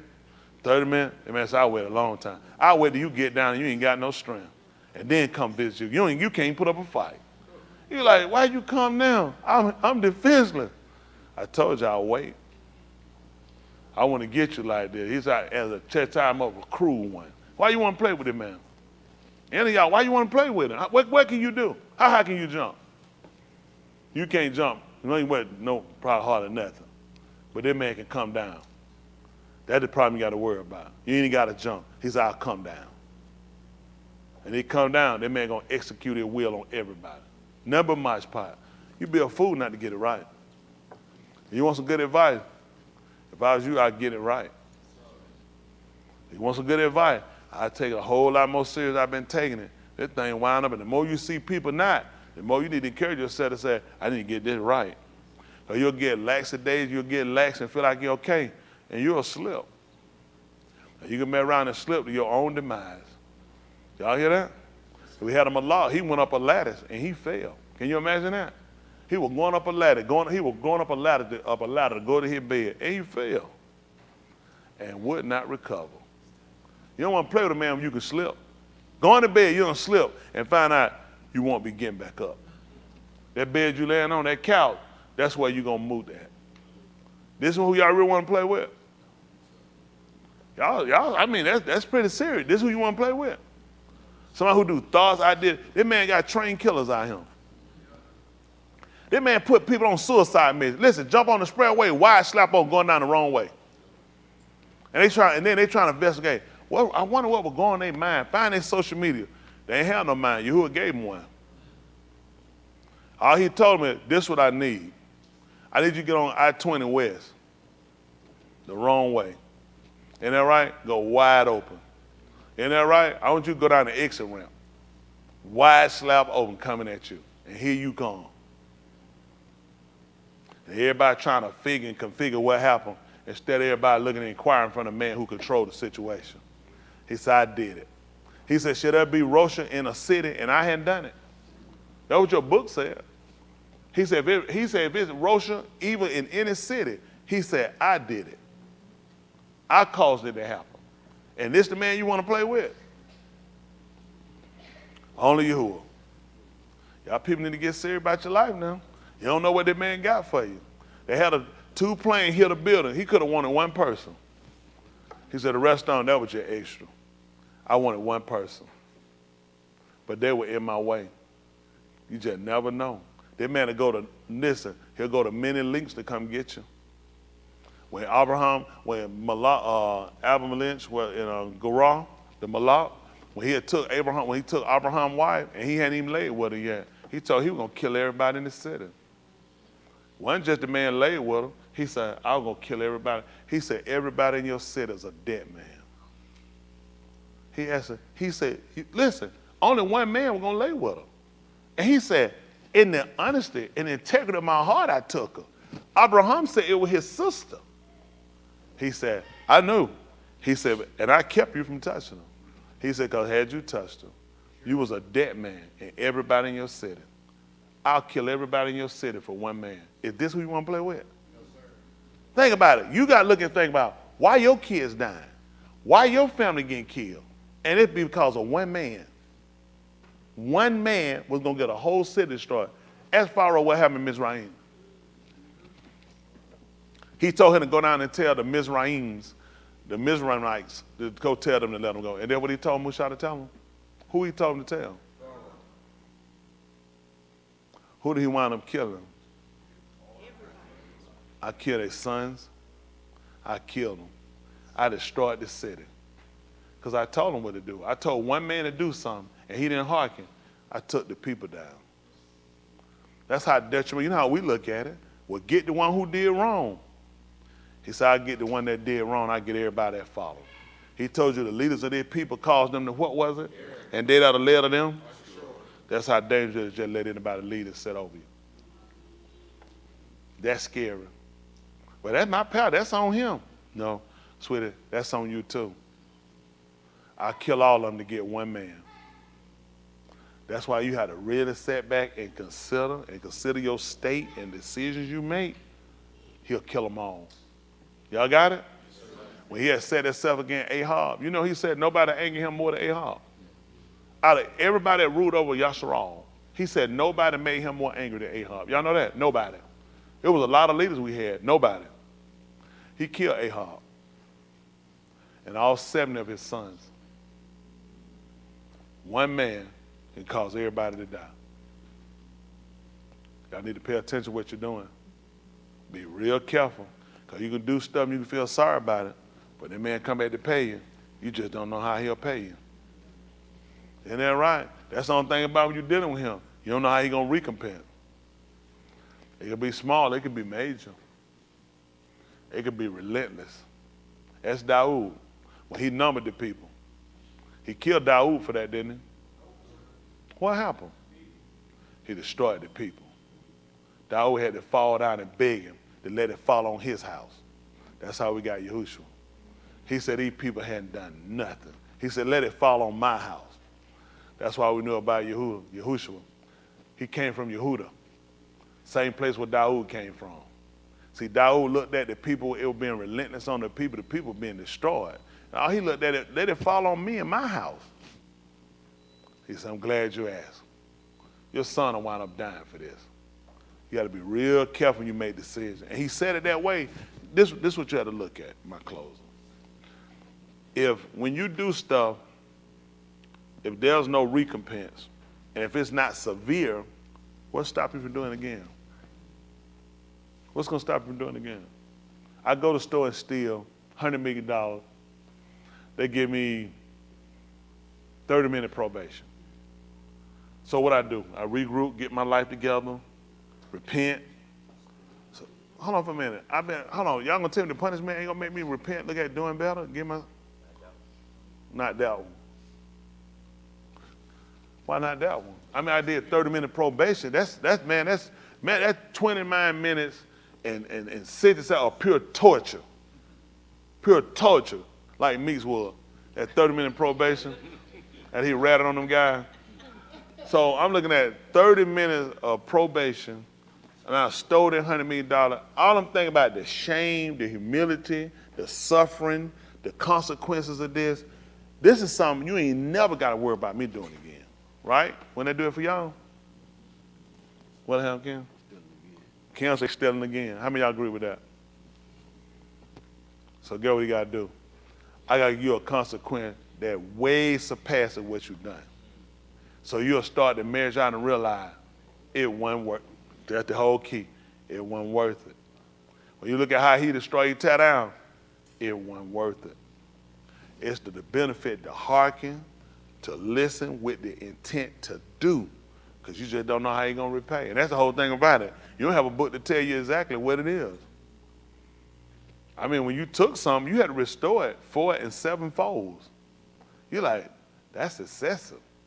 I took $20, I got to give that much money? I mean, that's more than what I took. He says a reason behind that. So when you pay more than what you've done, you tend to start looking at, I don't want to buy that no more.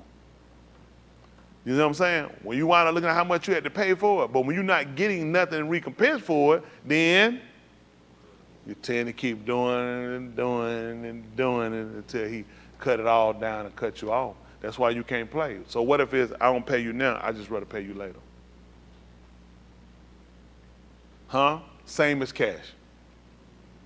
90 days, same thing. I mean, what I'm going to give you now, if I give it to you 90 days from now, or I give it to you 3 years from now, it's the same pay.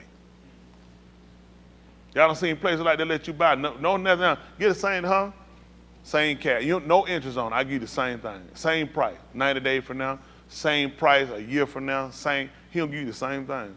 Because when he weighed it out to give it to you, the interest already in it. Y'all got it? All right, y'all better focus. Let's get standing. Give Mr. Yahuwah a hand clap.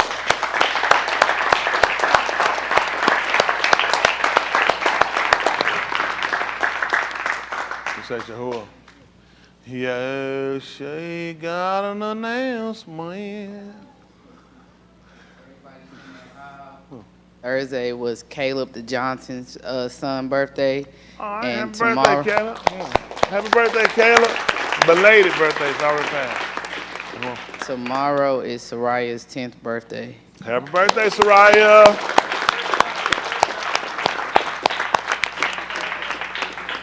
Happy birthday, Big 10. Goodness. You were just 9. Goodness, how'd that happen? Okay, what else we got? You told Stephen hello? We're going to pull that. Is that how you answer on the phone when you talk to him?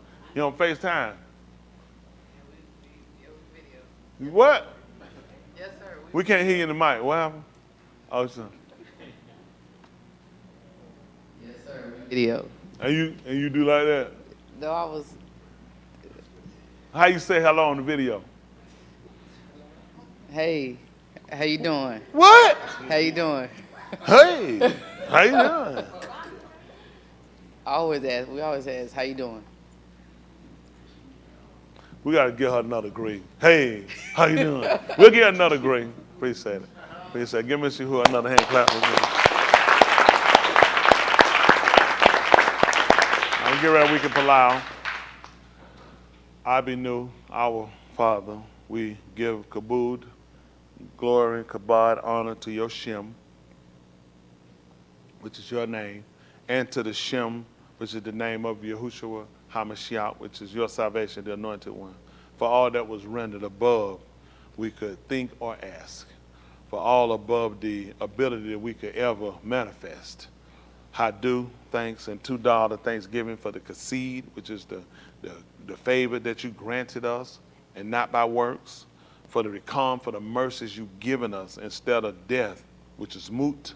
You gave us kai and alam, which is forever and ever, a long and long time.